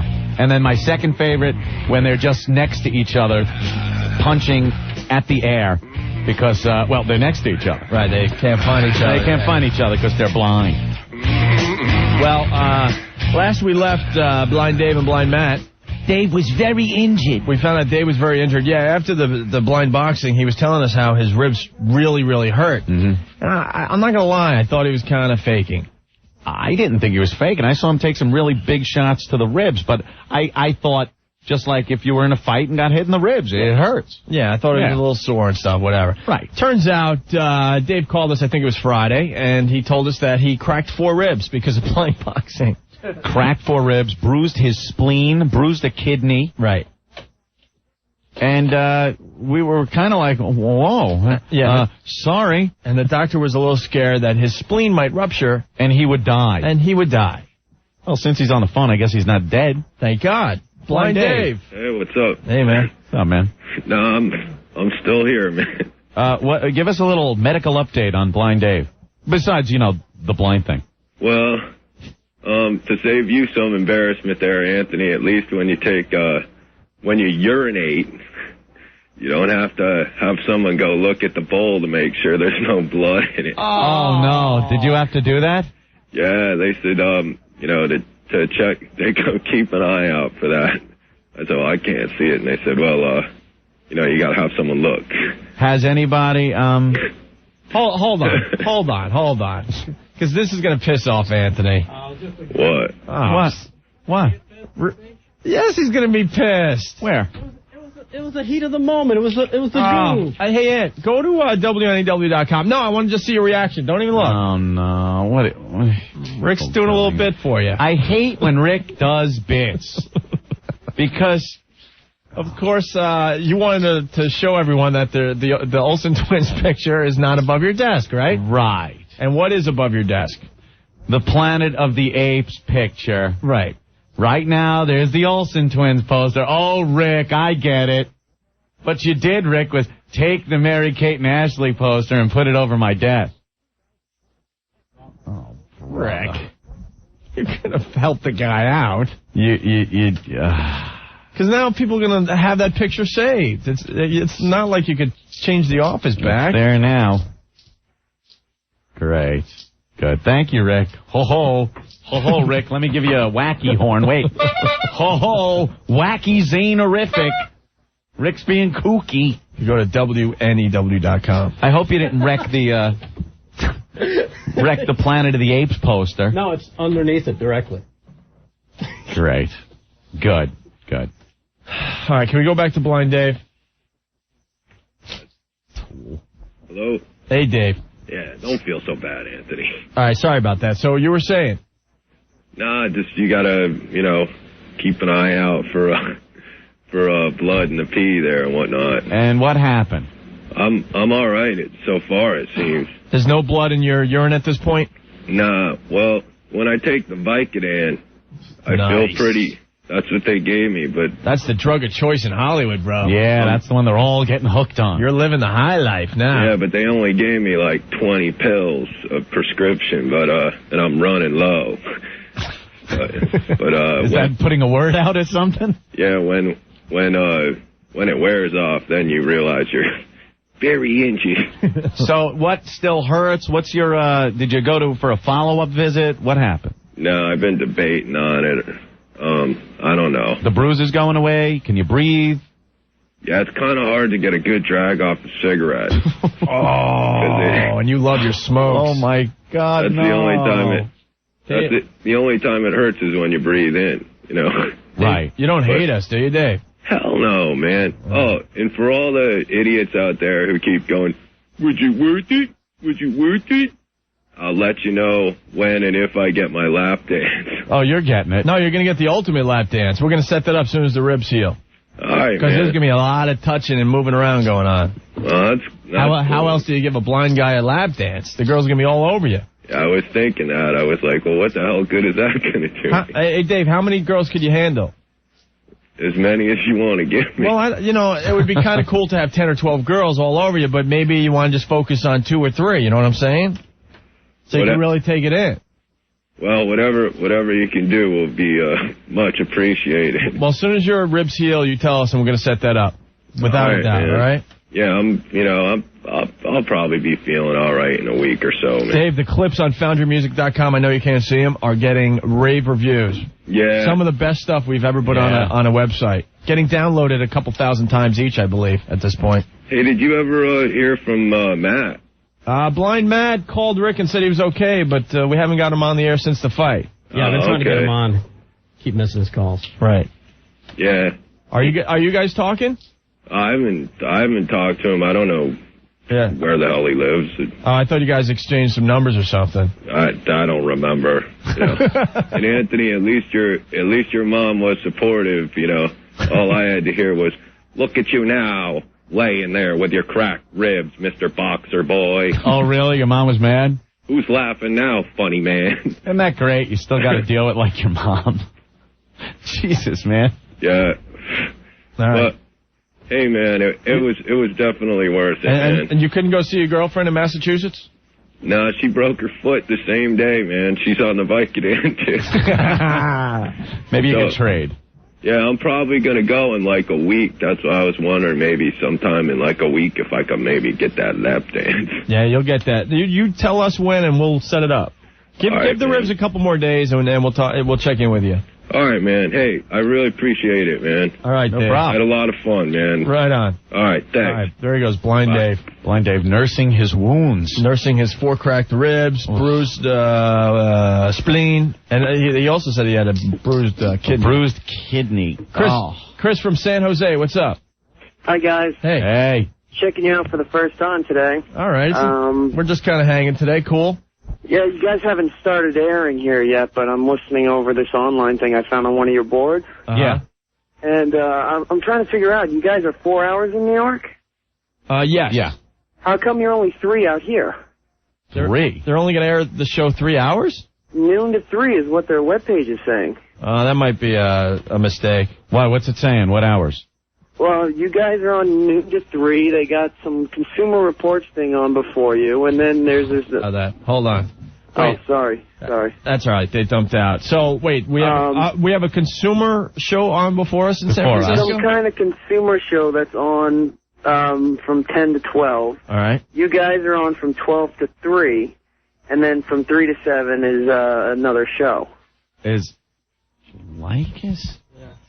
Here it is on the website. Opie and Anthony, noon to 3. Opie and Anthony has all the attributes of a contemporary morning show, but an afternoon drive. The same people who listen to Howard Stern and other cutting-edge shows on rock and FM talk stations love O&A. Yeah. And then at 3 o'clock... So wait, they're just going to, oh my God. Are they cutting the last hour just of our show off to make way for 10? It might be. I don't know. We're only 2 o'clock our time right now. That is a huge mistake. Oh, boy.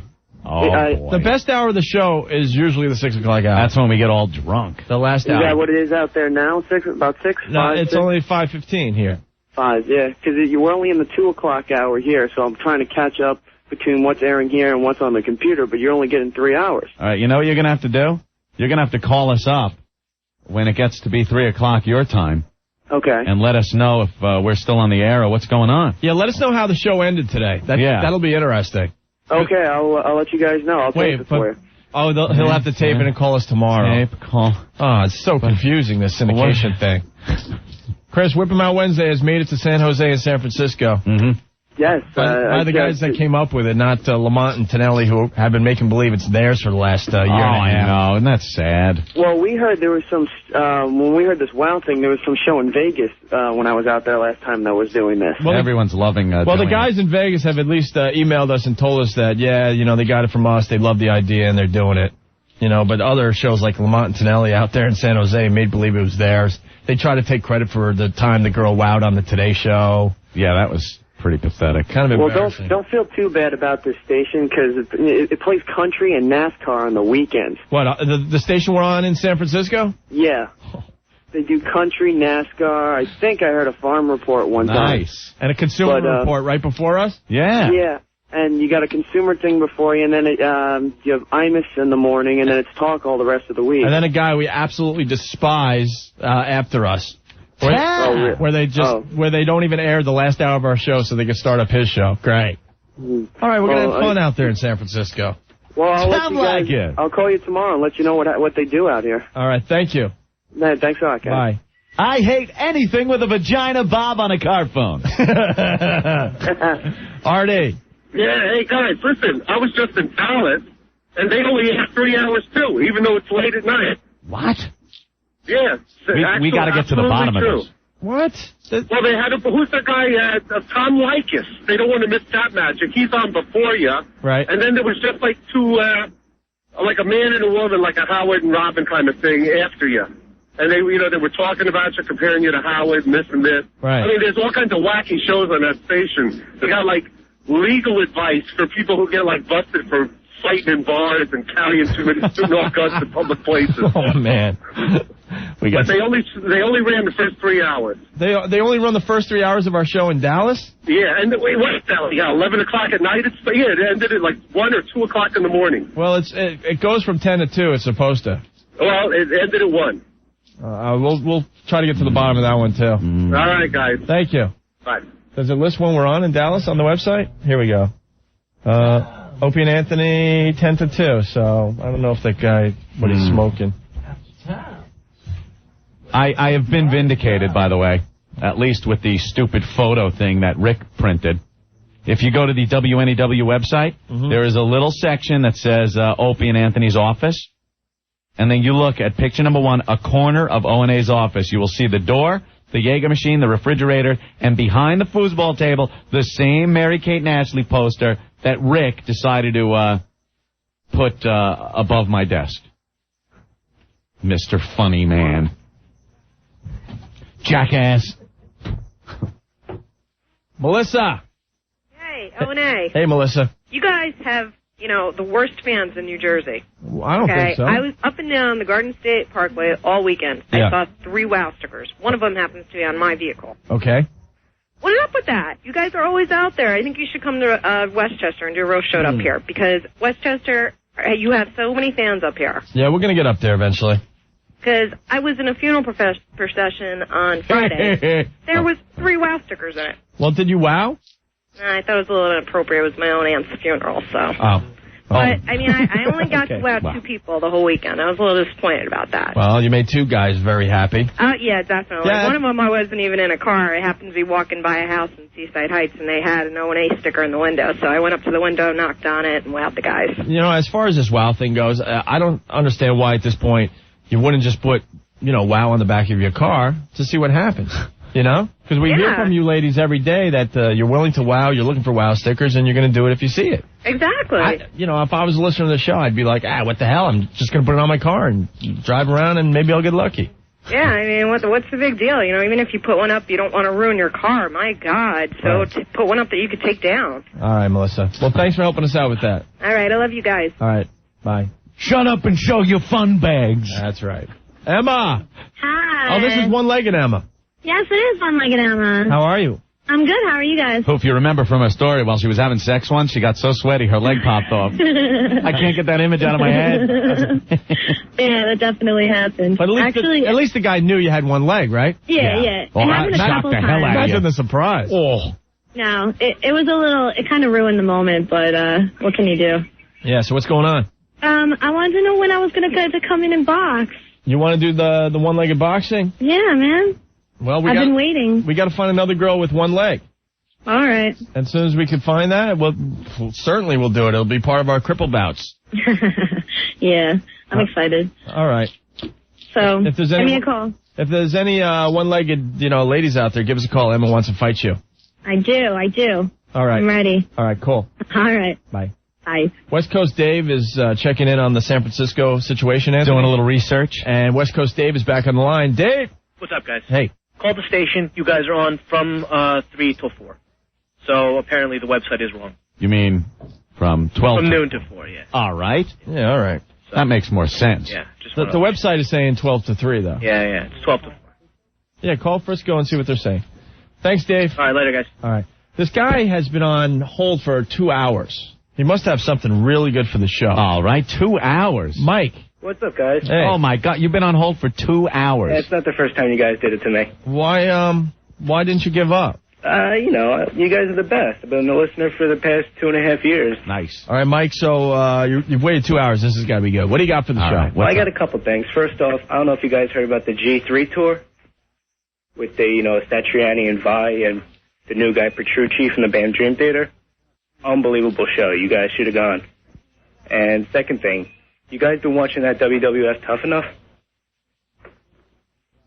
Hello?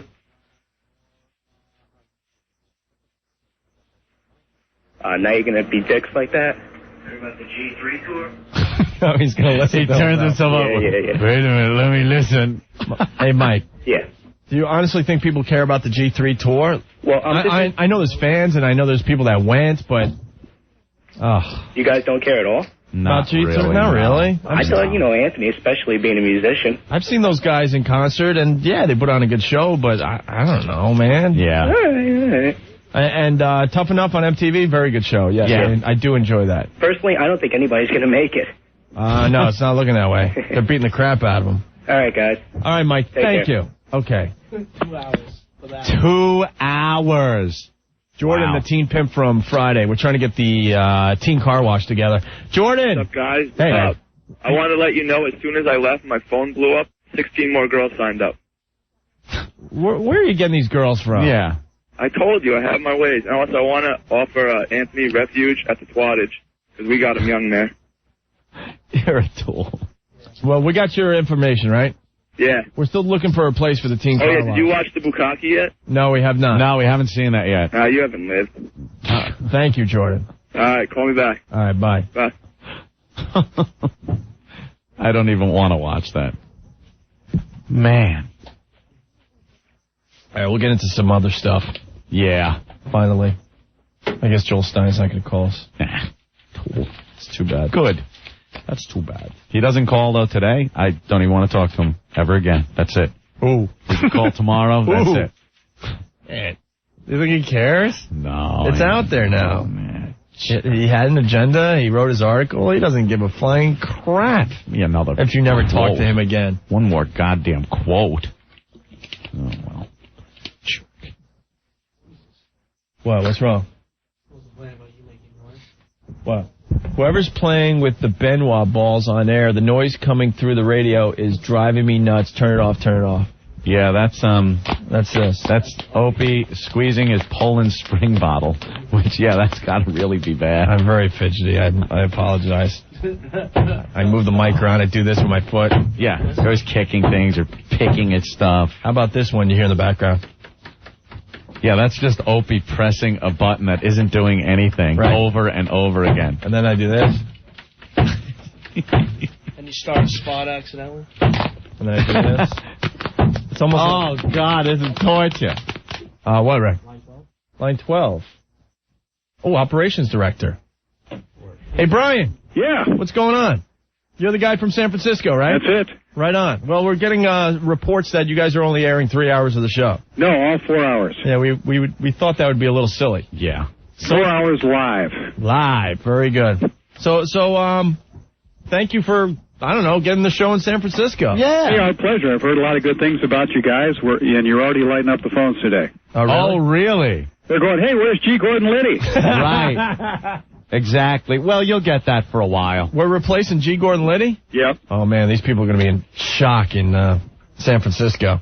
I guess they liked calling up and asking them about Watergate. Exactly. So if you could throw a few Watergate stories in there to make our audience happy. That's not a bad idea. We'll throw one on next for you. We might even throw on a story about peeing our pants on a motorcycle. That works. Who knows? All right, Brian. Well, welcome to the Bay Area. Hey, thank you. It's AM 1550, talk and more. KYCY. There's a Consumer Report guy on before us? Yeah, he is. Tom Martino. What does he do? I don't know. I never listened to his show. Hey, at least you're being honest, Brian. I like that. All right, thank you. Okay, good luck. We got to cut you off because Joel Stein from Time is calling in. Cool. All right, thank you. Thanks. Oh, he is. Well, we're in the latest issue of Time Magazine, Anthony. I enjoyed the article. I don't think it's an accurate article, but I enjoyed it just the same. We're in the July 23rd issue that came out today. There's a chimpanzee on the cover. We're on page 69. Very good. And we've been talking about this article for a good, I don't know, hour and a half. Uh-huh. And the guy who wrote the article, Joel Stein, is on the air. Joel. Joel? Hey, guys, how are you? Joel? Why is there a chimpanzee on the cover of Time? I don't know. Because it's how apes became human. Oh, okay. The whole story on that, Joel. Joel. You thought we'd make some racist comment or something? No, I was surprised there's a chimp on the cover of Time. Joel. I didn't see any chimp news this week. Have you lost your mind, Joel? A little bit. Joel, you didn't like us? Joel, no, I think you gotta be upfront with it. You just didn't like us, right? You guys didn't like me. You didn't like the article? What? Well, did you get mad because we kicked you out? No, there was nothing going on. At what point did you decide you were, like, annoyed with us or pissed off, at me especially? Where did it hit? Was it upstairs in the conference room during the hour and a half that we talked and gave a very, articulate description of things that happen on this program? I found you guys charming. Charming. Joel. Joel? Hello? Yes, sir. Joel. Hey. Joel. Anthony only had... How many quotes did you get from me? Oh. Wasn't there a lot, like upstairs, you were asking questions about, how we got started in radio, how we feel about our audience, how the audience feels about us and why they feel that way. And, I could think of dozens of things that I was quoted on that I believe I gave pretty good answers to. Yeah, but I only had 5 paragraphs, and that was a little boring. Oh, that was boring? A little bit. All right. Then why'd you ask the questions in the first place? I was hoping you'd say something a little more funny. I don't think... Funny? Joel, you're asking me questions about the show and the audience and why it appeals to the demo that we are number one in, and I gave you all those answers, Joel. No, it was helpful. It was interesting. It was fine. There was nothing. You used nothing from anything we said upstairs, not one thing. But you include... Now, I'm in Time Magazine, finally. I make Time Magazine. But the last quote was from upstairs. Here's the only thing that is followed by Anthony says. Here it is. Look how hot they're getting, and that's an old picture about Mary-Kate and Ashley Olsen. You were commenting on the Olsen twins poster that's hanging in our office. In the office. As like he was walking out of our office, and I'm like, because we had talked about the poster on the air, I'm like, look at that, huh? The Olsen twins, aren't they getting hot? And that's it. That is my entire contribution to the Time Magazine article, Joel. It was your best quote. No, my best quote. Nothing else I said was worthy of being in Time Magazine. I got to admit, when we were upstairs, the three of us, yeah. Opie did all the talking. But you are so full of crap. Opie, you backing me on this? Please, if you could give me the tape, and I could listen back to the tape that you had rolling. We would love upstairs. I would love to play it. We would love to play the tape on the air. I didn't tape it, remember? I was just writing it down. He didn't tape it.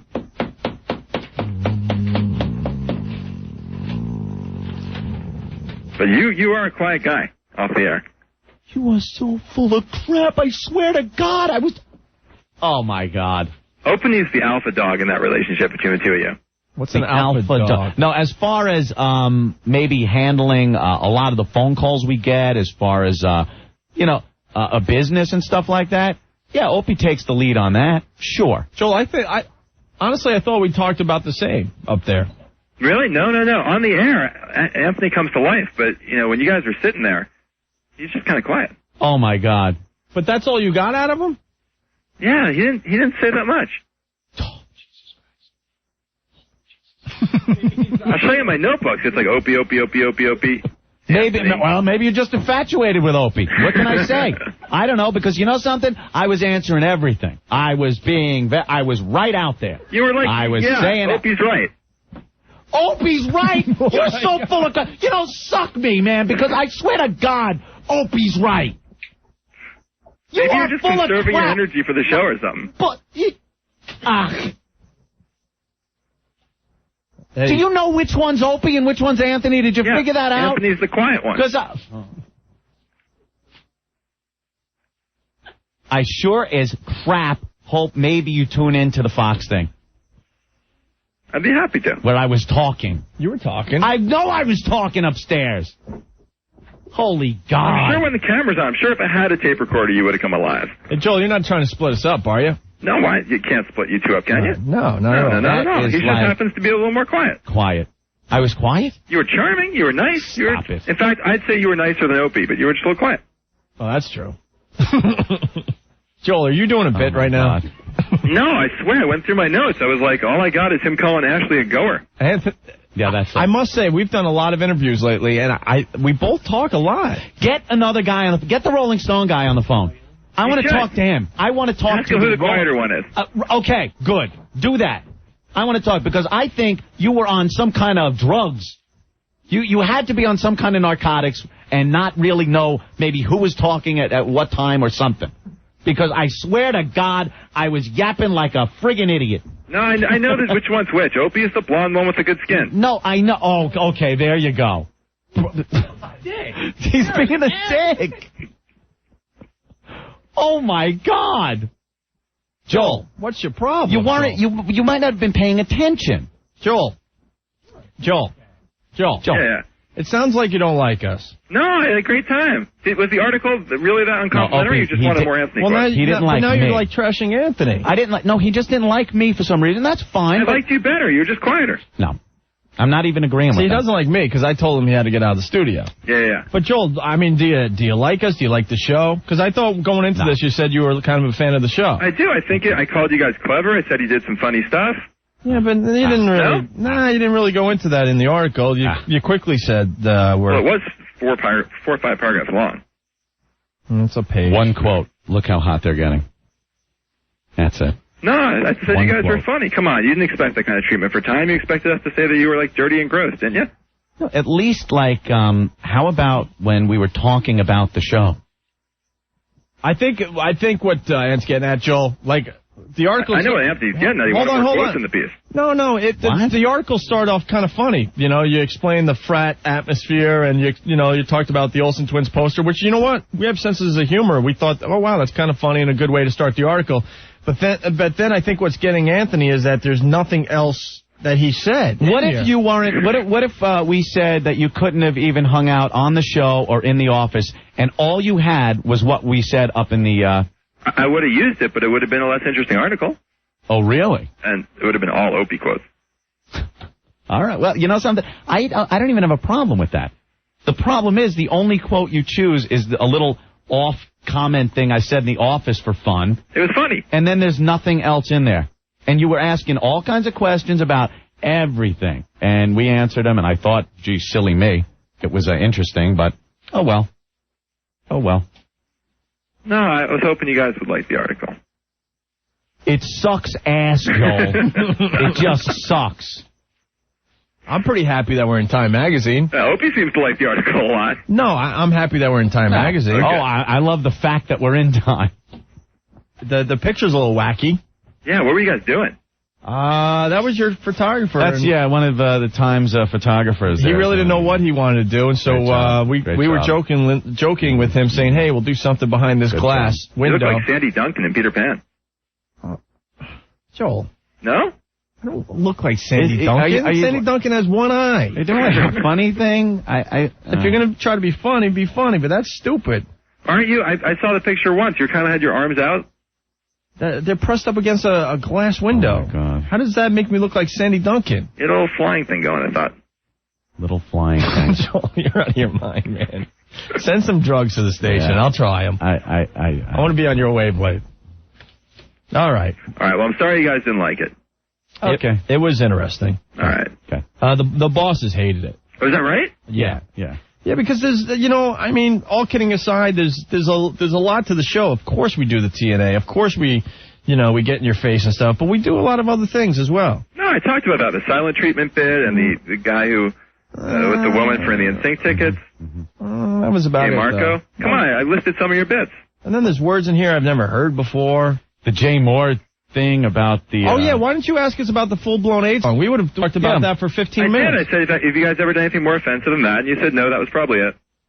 Yeah, but Jay Moore really had nothing to do with that. He just happened to be in the studio that day. Yeah, Opie's right. He was singing it. Thanks, man. He barely sung that. It was actually Stephen Lynch and Mike DiNicola that wrote that. It takes a lot of words to explain who those guys are, though. Yeah, but then you're not telling the truth. I'm not telling the whole truth. I had 5 paragraphs. Jay Moore was a part of it. And we're number one all the time, not just often. Oh, they added all that after I left on Saturday. What? On Saturday? They wanted to add some rating stuff, and they left me messages. I didn't get them. All right. Sorry about that, though. All right. Okay. Well, thanks, Joe. All right. Good job. No, you didn't like it. Great job. Can't wait to be in Rolling Stone magazine. When is the Rolling Stone article coming out? Wait till it's printed before you praise that. Yeah, count the Anthony quotes on that one. Look, I don't even care about the counting of quotes, Joel. You're missing the whole point. The thing is, there's one quote in there. I wouldn't care if there was just one quote. That's the only one. After an hour and a half of listening to your same effing questions everyone else asks us, because you don't have a brain in your head to think up an original effing question, you tool, that we answer everything you say, and you decide it's too boring. Next time I'll juggle and answer your stupid friggin' questions. Or I'll pull a rabbit out of a hat or something. Unbelievable. Ugh, they're all the same. They're all the same. Next time, come up with more interesting questions. I liked Ashley as a goer. I thought that was a great quote. Yeah, it's a great, fun little quote. It's great. And then that's all there is in here. But you wanted to say something deep? No, I wanted to answer your questions. And I did that. I thought I did it very well. Aside from just saying, yeah, what Opie said. That's right, Anthony. Yeah. Do you know each of us try to steer clear from ever doing that? It's like in our head not to do that because it comes off sounding stupid. That's right, Anthony. That's what I think, too. My God. We're both individuals that work together. One's just a quiet one. Right, the quiet one. I can't... This is the first time I've ever thought of Anthony being quiet when it comes to, like, being... I don't know. Maybe he's being confused at who he was interviewing. Maybe he was talking to two other people. When we were on Extra, I didn't say a word, and Anthony talked the whole damn time. Well, you know, when you left for lunch, and I was with Anthony alone, he was funny, and he said the stuff about the Olsen twins, and on the air he's funny, but when he's in the room with you alone, he gets kind of intimidated or something. Oh. Yeah, that must be it, Joel. That's exactly it. You try that game. Good job. People have been trying that game for years with us. Maybe when you're in a room with a writer that actually can write, maybe you get frustrated. We'll have to see. I'm sorry, guys. I didn't know you'd be this sensitive. I like the article. No, it's good. I think it's a great piece of work. Oh. All right, Joel. All right. Sorry, guys. Yes, it is. Hey, what do they mean by "bye, Mom" as the caption for the picture? It looked like you guys were waving. We're not waving? Well, that's good. What are you guys doing? Whatever are you doing in that picture? It's stupid. I don't know. Your photographer's an idiot, too. We're not waving, though. We're pushed up against a glass. It has nothing to do with waving. That's our hands up against the glass, and it says "bye, Mom." We didn't really understand what that means. I guess it's like, don't tune in, Mom. All right. We look forward to the article in Rolling Stone magazine. That'll be on newsstands in about a month. And New York magazine right around the corner. All right, Joel. All right, good luck with those. Thank you. All right, bye. Beat me. Jack off, douche. Ugh. It's the July 23rd issue of Time magazine, Ant. What a tool. With a chimp on the cover. Oh, they were boring. Well, I'm answering your questions. The same goddamn questions every other writer asks. Phone's going nuts. So he sits there and waits until maybe we're in the office or on the air. Like I said, what if we didn't even let him in here? Which, you know something? He ruined it for every other god-effing reporter. No. Screw him! No, because the guy from Rolling Stone, he hung for the whole show. And he was cool. Well, we'll see if he was cool. Yeah, we'll see. No, we'll see. You're right. We will see. You're right. Hopefully he was cool. What? Oh, now you're going to blame me for bringing him into the office. I don't even know. I think he just followed us down. You know why? Because they're two-faced pieces of crap that come off looking like, hey, I'll be a good guy. I'm hanging out. Look, we're having fun. I'll come into the office. Yeah, fine. And then he turns around. He's just a smug, elite prick, friggin' writing tool jerk-off. The phones are going nuts, but we have to take a break. Ass. We'll go to the phones next. All right? Okay, Opie. That's right, Opie. Oh, my dear, sweet Jesus. Don't get mad at me. I enjoyed the article. I thought it was cute. It was Great. Boy, Don't lose sleep waiting for that book deal, Joel. Ugh, I thought it was informative, Ant. Informative? A good representation of what we do. If I can quote from the article, Opie, look how hot they're getting. And that's an old picture. Anthony says. I thought it was an eye-opener. If that guy wasn't friggin' hot for your ass, I'm on drugs. Easy. Hey, Opie, no, hold on. I'm not bashing you. Easy. No, shut up. Don't take this the wrong way. Opie, Easy. Hold on. I'm not saying anything about you. It's nothing reflection of you, period. All I'm saying is this guy had a hard-on for you. We might have to go 60 feet underwater, my friend. I'm not saying anything about you. It's not your fault if a gay man wants to have sex with you. We don't know if Joel Stein's gay. I wasn't calling Joel gay. I was saying if a gay guy came over and was hot for you, it's no reflection on your masculinity. Look at my picture. I'm just saying. Picture. There's no hotness seemed to there. me he was a little taken with Opie. What's hot about that picture? There's nothing hot about it. You ever go, come on, you go to a bar sometimes, and there's a chick, and you know she digs your friend, and you're invisible there, you might as well be just saying, yeah, Opie's right. Yeah, what Opie said. You know what I mean? I think the guy was a little hot for you. You're so far from the truth, because I'm very intimidating in these situations, because I'm a dick. Maybe he likes to be dominated by men. All I'm saying is the guy, listening to him talk, it sounded like he had a little soft spot for you. Let me tell you something. This is the guy's honest truth. He was in here, right, doing the article, and I finally was like, I just don't want him in here. Mm-hmm. And I think you and I discussed it. I was the bad guy. I'm the bad guy. I'm the bad guy. And you name me. I stood up, and I was like 3 feet from his face. I'm like, Joel, you get enough? Because, we want, could you leave? Mm-hmm. And I could tell that he was pissed off and not happy about it. Yeah, because you took his advances and slapped him in the face. All of a sudden, you're kicking him out. Sure, that's going to hurt. It's going to hurt bad. Well, we'll see what Fox does tomorrow night. Fox News. Joel Stein, kiss it. He didn't really have a tape recorder, that one? No. But he was constantly jotting stuff down.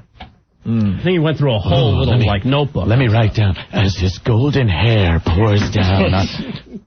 Oh, what? Yeah, yes, Anthony. What? What? Stop annoying me. As Opie twiddled with his knobs, I could only wish I had knobs for him to twiddle. And Anthony, shut up! I'm doing an interview. Oh, well. You really like me. Hey, can we take a break?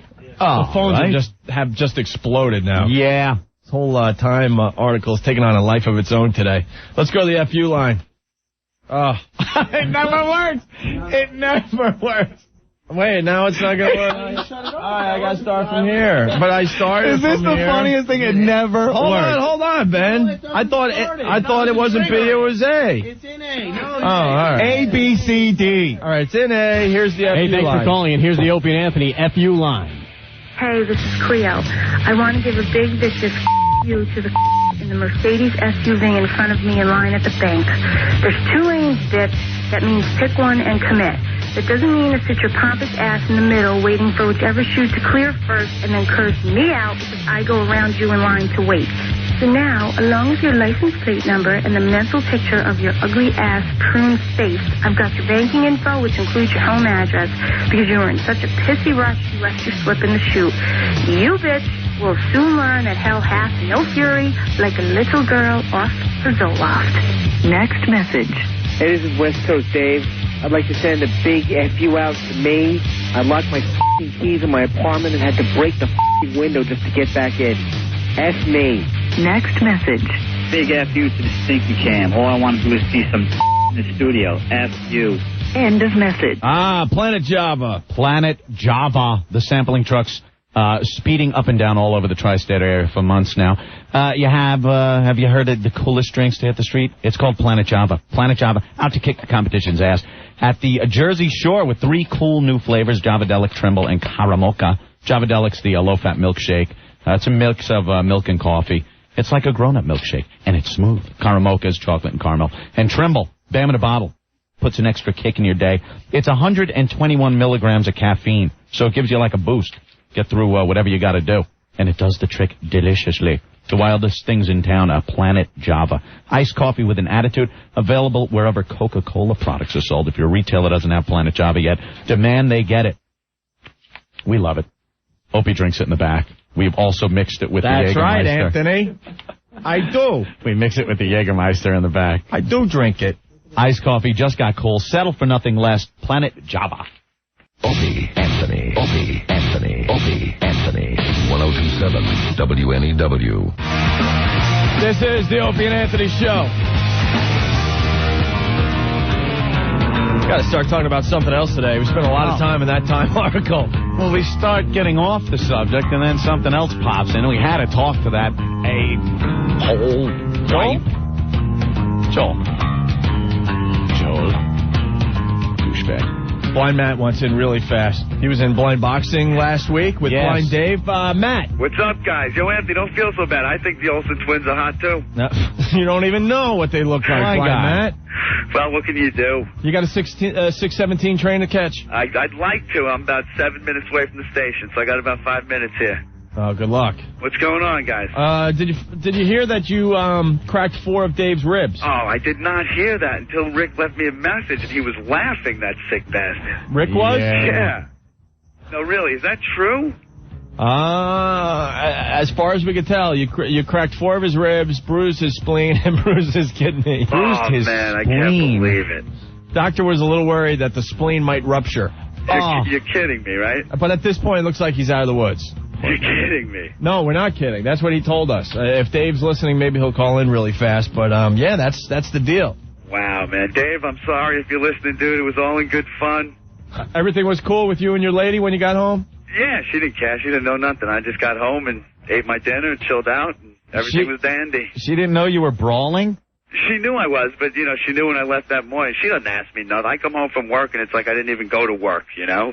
Yeah. She don't really care what I do. I did want to tell Steve not to send the CD to my house, though. Maybe he should send it to my office. The pictures and videos and stuff? Yeah, just because my old lady's never seen me with my eye out. Oh, really? Yeah. Oh, boy. Dude, so check it out. Friday, I'm in the pizza parlor over here in Queens outside of LaGuardia Airport because I had to catch a plane. I'm sitting there with my cousin, and I'm telling my cousin the story. Yeah. And I hear this dude. He's like, yo, man, I heard that S. This dude comes up to me. He's like, dude, you guys look great. He's like, it's the best radio I ever heard. He's like, I can't believe that was you. We're going to replay that whole blind boxing when we go on vacation in August. Awesome, dude. Well, I mean, it's hard for me to even tell what was on the radio and what wasn't because I was like there living it. It was all on the radio. That is so awesome, dude. Blind Dave is checking in right now. Blind Dave. Yo. Hey. Blind Dave, are you okay, man? Yeah, I'll live, man. Are you telling me the truth, dude? No, I'm making it all up. I like looking like a big puss on the air, dude. Come on. Oh, man, dude. Not at all, dude. For a dude who was hurt like that, man, you came back with some gusto. So, man, I'm really sorry, dude. Post-fight ass kissing. Well, I like it. You know... That's my style. That's my style. You know what it was? I didn't lose my male ego along with my vision, unfortunately. Dude, I'm really sorry. You really have broken ribs? No, they're just cracked. Cracked, broken? Yeah. Wow. Well, nah, man, you did a good job on him. Hey, man, it's no hard feelings or nothing like that, man. No, not at all, dude. I just feel terrible. Matt, you had a great boxing style. You were crouched down and covered up nice, and you were just doing body blows. That's my style, man. That's what I got to do. You're doing a little hanging on with the left hand, though, because it's mostly all on my left side. Oh, man. My buddy was looking at it. Dave, that wasn't when you fell over the couch, was it? Well, you know how, you went flying over a couch at one point. You know how, like, in boxing, a lot of times when people hold, they get broken up. Well, look, there was a lot of holding going on. I'm not going to say I was or was not holding, but I'm not going to... Oh, you won fair and square, but, I mean, there was a bit of holding. Okay. But you still won big time, so... Well, you know, again, it was fun. It was all in good fun. These guys... no doubt, man. Anything I contribute to the show at any time, I will. I didn't mean to contribute any broken stuff to you. Man, don't worry about it. See, we want to bring blind boxing to a road show, but we don't want anyone getting hurt. Someone's going to get killed next time. Are you crazy? Well, maybe we're lucky we got away with it that much. But maybe... I hope Steve is listening. Maybe you should bring Blind Steve. I don't think he'd break anybody's ribs. I didn't want to tell... all I said to the people in the hospital was... I didn't want to tell no one because I didn't want that dude Steve to have the satisfaction of knowing, but my friend goes, someone from that hospital is going to call because all these people were coming down pointing at me going, that's dude. I'm telling you, dude, right? I was eating pizza, like I said, and some dude came up, he's like, dude, I heard the whole thing. Dude. Yeah, dude. Yeah, they were punching it up on the computer in the hospital. Yeah, you got to, well, so the funniest I was ready to thing, say you got to say. I get to the airport, and our pitcher, this guy James, the guy who pitches for our softball team, comes up to me. He's like, I heard the whole thing. He has printouts of my eye. Oh, really? He's showing it to the whole team. Oh, yeah, it's kind of hard to look at. Oh, wait, are you the only blind guy on your team? No, they're all blind, but I'm the only guy who popped my eye out for you guys. But who was he showing? Yeah, you said you... Oh, well, he was showing the other volunteers and, that kind of stuff. Right. And telling the guys on my team. Only one of the guys on our team has some vision. Yeah. But just a trip, dude. It was such a good time. You guys rule. Well, Matt, we want to get you the lap dance, too, so... Hey, let's do it. The ultimate lap dance for two blind guys. Trust me, they'll love it. There we go. You guys will love it. And Tell me where it went, man. I'd love to... And you don't have to sit on your hands when you're in the studio. How about that? Cool. We're going to do that as soon as Dave heals, so... Cool. Dave, let us know when those ribs heal. In like a week, man, I'll be able to. All right. Wow. Yeah. All right. Again, I'm sorry. Hey, man, don't be sorry, man. It was a good fight, man. It was fun, man. All right. All right, man. Let's bring the blind boxing tournament to the road show. The BBA. We're gonna, if there's a way, we'll do it at the road show. I don't know. Maybe we could get some kind of padding around the rib. I don't know. We'll figure it out. Because people have got to see that live. Yeah. It's amazing. It really is amazing. I'm so psyched you guys loved it, man. I didn't even know what I was getting into when I decided to do it. Matt, people are downloading the video clips on FoundryMusic.com like crazy. I heard there's like 20 clips up there. I don't know. There's a lot. There's a lot of clips. Oh, hey, you know what I forgot to ask you guys? My buddy said you should send the video in to Jackass. No, they don't accept videos. Yeah, they don't accept the videos. Oh, what about the pictures? No, they don't accept anything. America's Jackass. Home Videos would have been good. America's Funniest Home Videos. Yeah. Maybe a Fox special when blind people go crazy. When Dave's elbow swings around and clocks Rick on the jaw and Rick is dropped like that, that is an amazing clip. You guys would pay to see that happen again. Yeah, you got to see that clip. We can see it over and over again on the website. I didn't mean that, though. All right, guys. All right. Good to talk to you guys. Definitely, Matt. Later, bro. All right, Matt, keep in touch, because as soon as Dave is healed, we're definitely doing that. Cool, fellas. Can I give a quick shout-out or no? Yeah. Yo, Redwear, y'all. It's a nice clothing group my cousin does. Go to www.getredeyed.com. I didn't know he has good clothing. Feels nice. Hey, who dresses you, by the way, Matt? My old lady. Man, imagine you get in a fight with your old lady and she sends you down the house in forget it. In a clown suit. If I got my old lady dressing the way I dressed before I met her, I'm doing pretty good. All right. All right, we'll talk to you guys later, man. Thank you. Peace out, Dave. Be well. Later, man. Later. There they go, the blind boxers. You know what the good thing is? When we do the lap dance, we could get them ugly chicks. Doesn't matter. Right. Doesn't even matter. 2 pigs. Trannies. Trannies.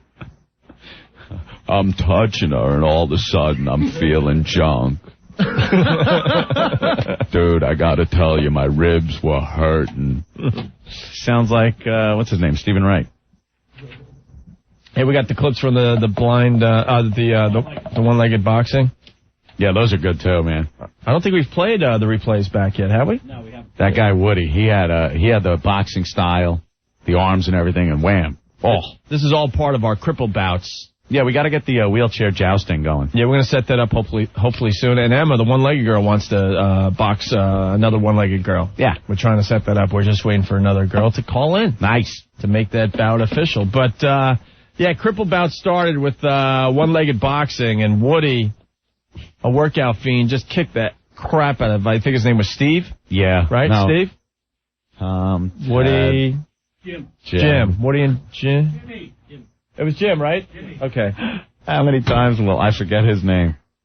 Poor guy. Well, he was quiet. He didn't say much. Here's a clip. 2 guys, 1 leg each, boxing.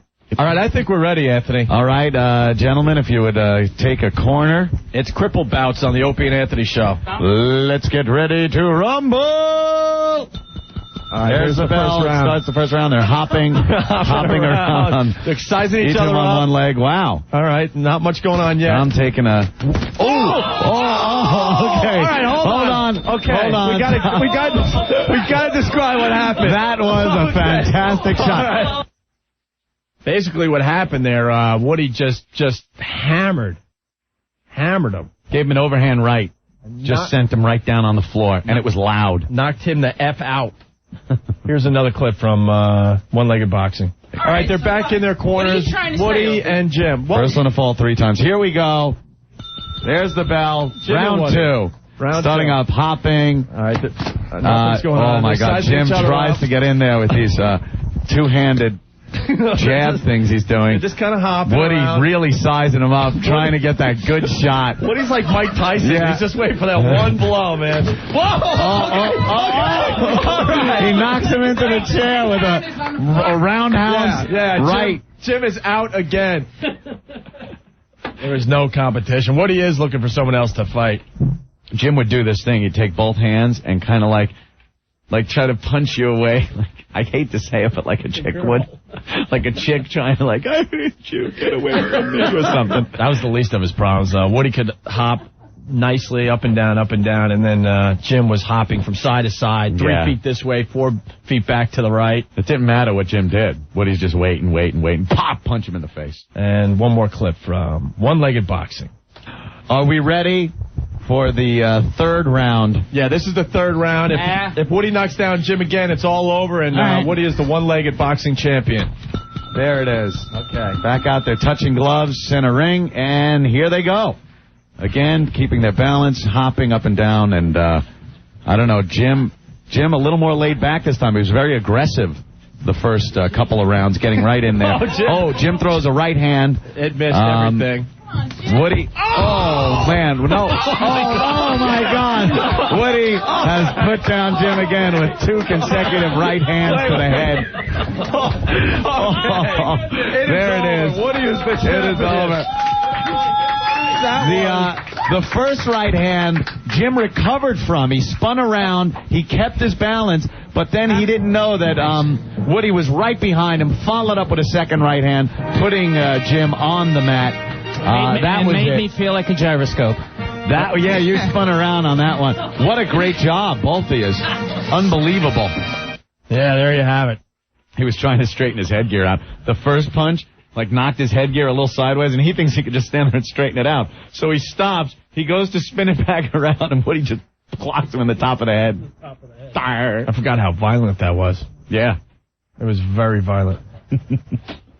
Thomas. Yeah. What's up? Hey, listen, I'm a producer at CTV in Staten Island. I know you guys are syndicated now, but I'm a producer at CTV in Staten Island, which is obviously in New York. Oh, yeah? Wait, what's CTV? It's like community television.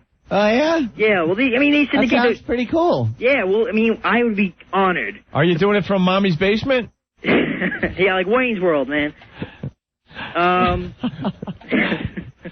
Yeah, in fact, I did a... So what do you want? Huh? What do you want? No, I'll put blind boxing on TV. Oh, yeah? Yeah. You gonna do that? Yeah, why not? So you want to get our tapes and put blind boxing on? Getting this now. Okay, yeah. You're getting this. I don't know what we're going to do with the tape. Well, you know what it is? They syndicate shows. They have those Bob Larson religious, piece of crap programs on there. Yeah. Yeah. Hi. Yeah, hi. Yeah. Thomas, I think more people will see it on the internet than your TV show, though. I know, but anything to help you guys. No, we appreciate it. I don't know if we legally can. We got to talk to the lawyers, all right? All right. All right, thanks, bro. No problem. There he goes, Thomas. Later. Woody, the one-legged boxing champion. Woody! What's going on, guys? We were just watching some of the clips of you just beating the crap out of Jim. Nah, he's a good dude. I'm actually going to meet him at the Spinal Tap concert now. Oh, cool. Yeah. He's bringing a case of termites. He's going to get me back. Yeah. Wooden leg joke. Oh, yeah, We're going to get another fighter for you. Oh, please do. Yeah, we definitely will. If not, I got to fight that girl, man. Jeez. No, don't fight a girl. You kill her. Have fun at the Spinal Tap show. You guys going or what? I don't know, man. Spinal Tap kind of blew us. Don't make me go over there and stump you in the A. No, Spinal Tap blew us off. I mean, we're presenting the show and stuff, and they didn't have time to come on our show, but they expect us to promote the show. Oh, well, then I'm not going then. I'm turning around. I'm actually around the corner from you guys right now. I'm on the way over there.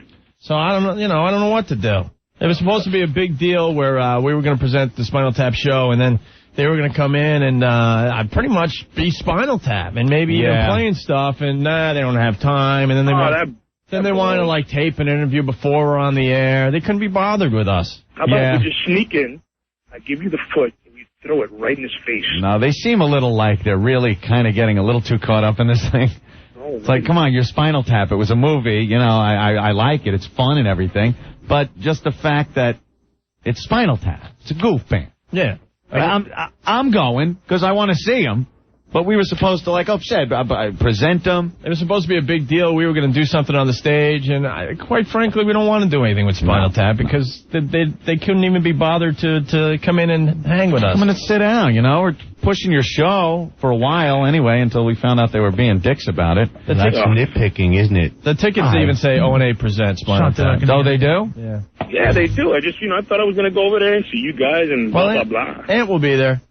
Yeah. All right. Well, that's good. I have And I wanted to see Precious. I'm going to go get drinks with Joel Stein. There you go. So I'm a little busy myself. Where at the mine shaft down in the village? Jesus. Hey, do me a favor. Get me a challenger, huh? All right, we will. We'll get you one. Thank you. Please. Okay. Take care, guys. Bye. Man. Quick break. We'll be back. We have a brand new phone number, by the way. Write it down. It's 866-277-4WOW if you want to get a hold of the show. 866-277-4WOW. We were trying to come up with an 800 number that's really easy to remember, and I just don't think 866-277-4WOW is that easy to remember myself. No, but 277 is ass, if you spell it out on the phone. Right. So it could be 866-ASS-4WOW. Ass-4-WOW. Opie. Anthony. 1027 WNEW. Don't go crazy, yo! And we're back with the Opie and Anthony show. Yeah! There's a 16-year-old kid outside the studio. Okay, jokes. Go ahead. Start the jokes. That's a guy. All right, start the jokes. Ass. And what does he want? It's a guy. I know our audience. They don't care. They hear 16 and they'll start making jokes. Remember we were talking about moon boobs. Hello. Man boobs? Yes. Last week? Mm-hmm. We have a doctor that wants to, help a guy out with man boobs. Yeah. We might do it. We don't know. But a lot of people started calling. It seems a lot of guys have this problem. Well, one of the guys is outside the studio, and he's 16 years old. I guess it's embarrassing and stuff. And he wrote a letter. Uh-oh. Is it a sensitive, touching letter? I don't know. I haven't even read it yet. And then we'll bring him in here, and maybe we'll check him out and laugh at him. I don't know. Well, what else we can do? Oh, wow, yeah. Yeah, hey, cool. You do have them. Hello, girls. Right. Dear Opie and Anthony. Yeah. I come here today for one reason only. Did he write this outside the studio? No, he came here with it. He came with the letter. Already written.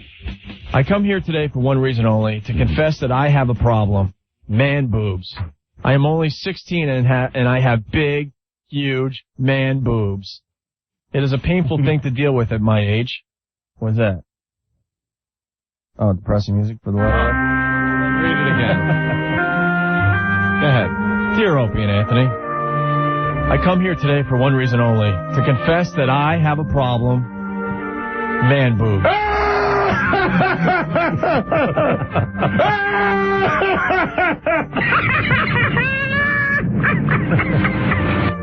I'm only 16 and I have big, huge man boobs. Is she happy with her large boobs?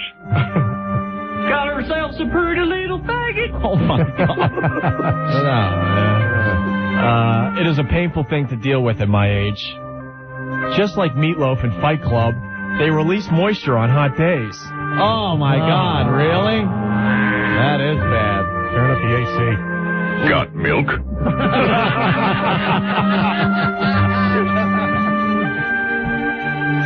And just like Jay Moore in the film Black River, you saw Black River? I am trapped. Trapped in this world of man boobs.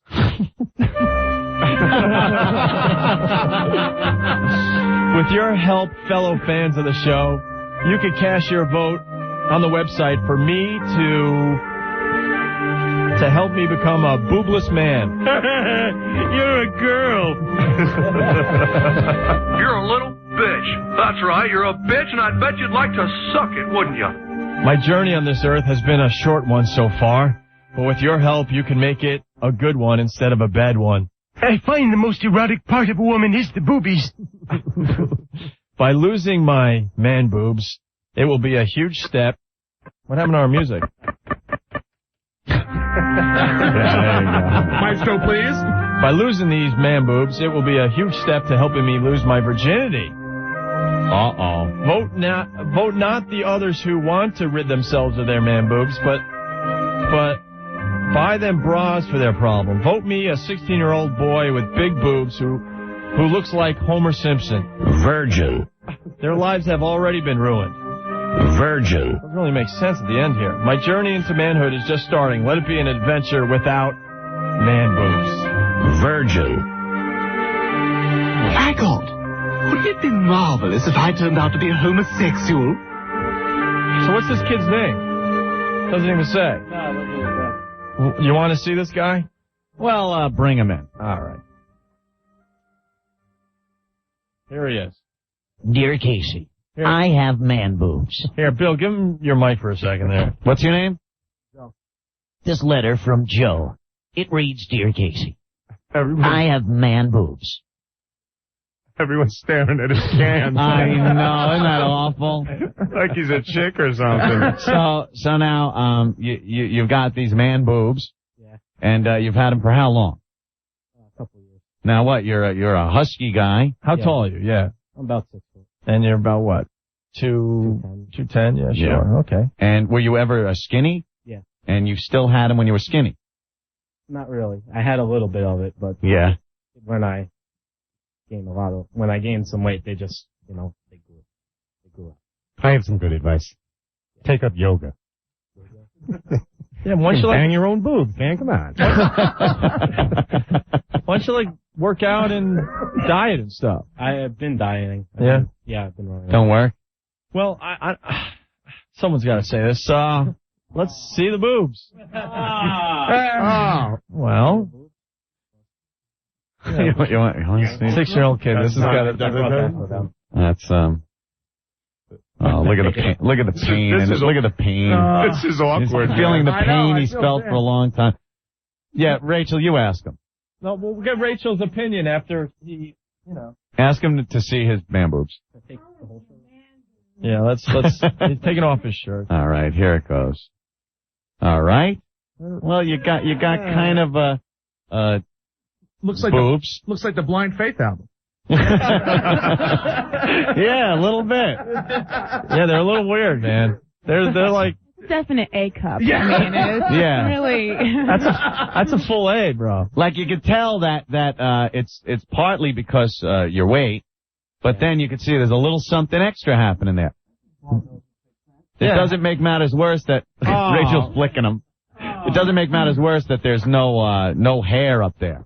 You definitely have a there should be some hair up there at least to show that you're a guy. He has a girly chest, sure. You don't lift weights or anything? No bench presses? No. That's mighty convincing. I mean, if I just saw a picture of the chest, I'd spank. Sure. Let me see. Sure. Let me go like this. Yeah, we've seen a lot of boobs in here. All right, cut this. Oh, yeah. We've seen. Yeah, we've seen girls look like that. Sure. Yeah. I get a tube sock. Anyway, I think it's time for you to start to seriously consider salads. But if he were a woman, he'd be considered a flatso, wouldn't he? Yeah, that would be a flatso girl that's kind of got the belly, but no real boobs. I got to tell you, it's kind of a girly chest, but I think there's guys out there that are a lot worse. That might be a problem now if you wanted to get that taken care of, because I think you're just lazy. I think you need to work out a little bit. A little exercise. Yeah. No, I'm serious. You're 16. I think exercise might take care of it. Play any sports or anything? Tennis. I play tennis and I play golf, and sometimes I play basketball. If I said you had a beautiful body, would you take your pants off and dance around a little? You feel kind of awkward there without your shirt on with a bunch of guys staring at you. Put your shirt back on, man. Jesus Christ. You gotta. And there's Rachel just looking at him. Rachel, come on, tell us. How bad is it? What do you think? Grab that mic. Sorry. Do you find that attractive or anything? Or? Well, honestly, I think that he's really complaining for nothing. I mean, he could actually fix himself up and look decent, you know? A little exercise or something? A little bit of get rid of the stomach. Right, worried about the gut more than the boobs, right? Arms, you know. He could, you know, tone himself up if he actually got off his butt. Probably watching TV all day. He's still in high school. You're doing that? He's watching the Cartoon Network all day. Can't get enough of that, you know. I agree with Rachel. What happened on Scooby-Doo today? He's got like a body of a veal. There's no muscle. There's no muscle on there, bro. He's just sitting home eating bagels with cream cheese, you know, and like your mom probably calls home in the middle of the day like, stop sitting on your butt, get up and do something. Wow, she's pounding you, man. Really, I mean, they're not even that big. I mean, really, they're not. I mean, I'm sure there are guys out there. They're shaped like a girl's boobs, though. That's what it is. It's more the shape than the size. They're not really big. But what do you do, man? Do you just like kind of hang out and smoke dope or what? No, I hang out and I listen to you guys and sometimes I run. See what we do? But, you know. We're contributing. I don't really like running. I run, what'd you say, Bill? He runs to the fridge. No, I run on a treadmill, but yeah. I don't really like it that much because, you know, they're bouncing. Oh. Do your friends ever ask if they could cop a feel? No. No? Rachel just squeezed. What do they feel like? Like Jell-O. Do they feel like regular boobs? Yeah. Oh, yeah, definitely. They kind of look like I don't know, like two handballs that lost its air. Like. This is a definite tennis ball. Really? Rachel's getting aroused. Rachel's feeling them up. Say 40 push-ups a day for the next 25 years should take care of it. Yeah, man, I think you could take care of it by with a little exercise. Because we've seen, at least pictures of guys that are like, they want to get this procedure done, and it's a mess. You know, you're going to need bigger boobs than that to get it taken care of. Aw, look, if there's letter and everything. Hey, you want a T-shirt? Yeah, give him a CD or something. I'll give you a make CD. you happy? I'll give you a T-shirt. We always give you a gift certificate to get a sports bra, you know. Oh, running on a treadmill, a little easier. Wow, we can probably get him we could probably get you a month membership or something at New York Sports Club. So you could try it out. All right. Do that. Start, right? See what it looks like for a month. There you go. Solving the world's problems one person at a time. Look at that. Are you embarrassed right now? Yeah. You know it's all fun and games. It's all just a goof. We just goof. Wow. You're not going to cry, are you? No. Besides that, you just had your boobs touched by a hot girl. Now that in itself is a prize. Yeah. What about our huge friggin' hooters, huh? Carmen, it's a he. It's a he. We'll play What Did We Learn on the show next, okay? All right. Hi, we're here. We're here under your skin, us two a-holes. Hello. Opie and Anthony. Anthony, Diamond Vision. Here's Opie's expertise. You had this done. Yeah, I was at Shea Stadium yesterday. It's still amazing. I can see, pop flies and stuff. It's kind of cool. Without glasses. I want to thank that guy that gave me the tickets and sat next to me for 3.5 hours babbling about the radio show. Thank you. Oh, no. Nah, he knows I'm kidding. We had fun. What was his name, Mike? Yeah, Mike. Matter of fact, I was talking about the procedure to him. Really? During the 7th inning stretch. I'm like, just get it done. It's cool. Diamond Vision. Dr. Filatov. He's an expert. He's done thousands of these. And here it is. It's affordable. Price is starting just $499 per eye. Through July, that's $499 per eye. Call them now, 1-800-984-2020. 1-800-984-2020 for a free consultation in Manhattan, Scarsdale, Greenwich, or Westport called Diamond Vision. Do this. Don't let the fear stop you from seeing. $499 per eye. Very affordable. 1-800-984-2020. Opie, Anthony. WNEW. It's time to play What Did We Learn on the Opie and Anthony show today? What the hell did we learn? I think it was a cluster F. We talked about Time Magazine for 4 hours today. We're in the latest issue of Time. Yeah. Read it for yourself. Stupid ass. July 23rd issue with the chimpanzee on the cover. Great.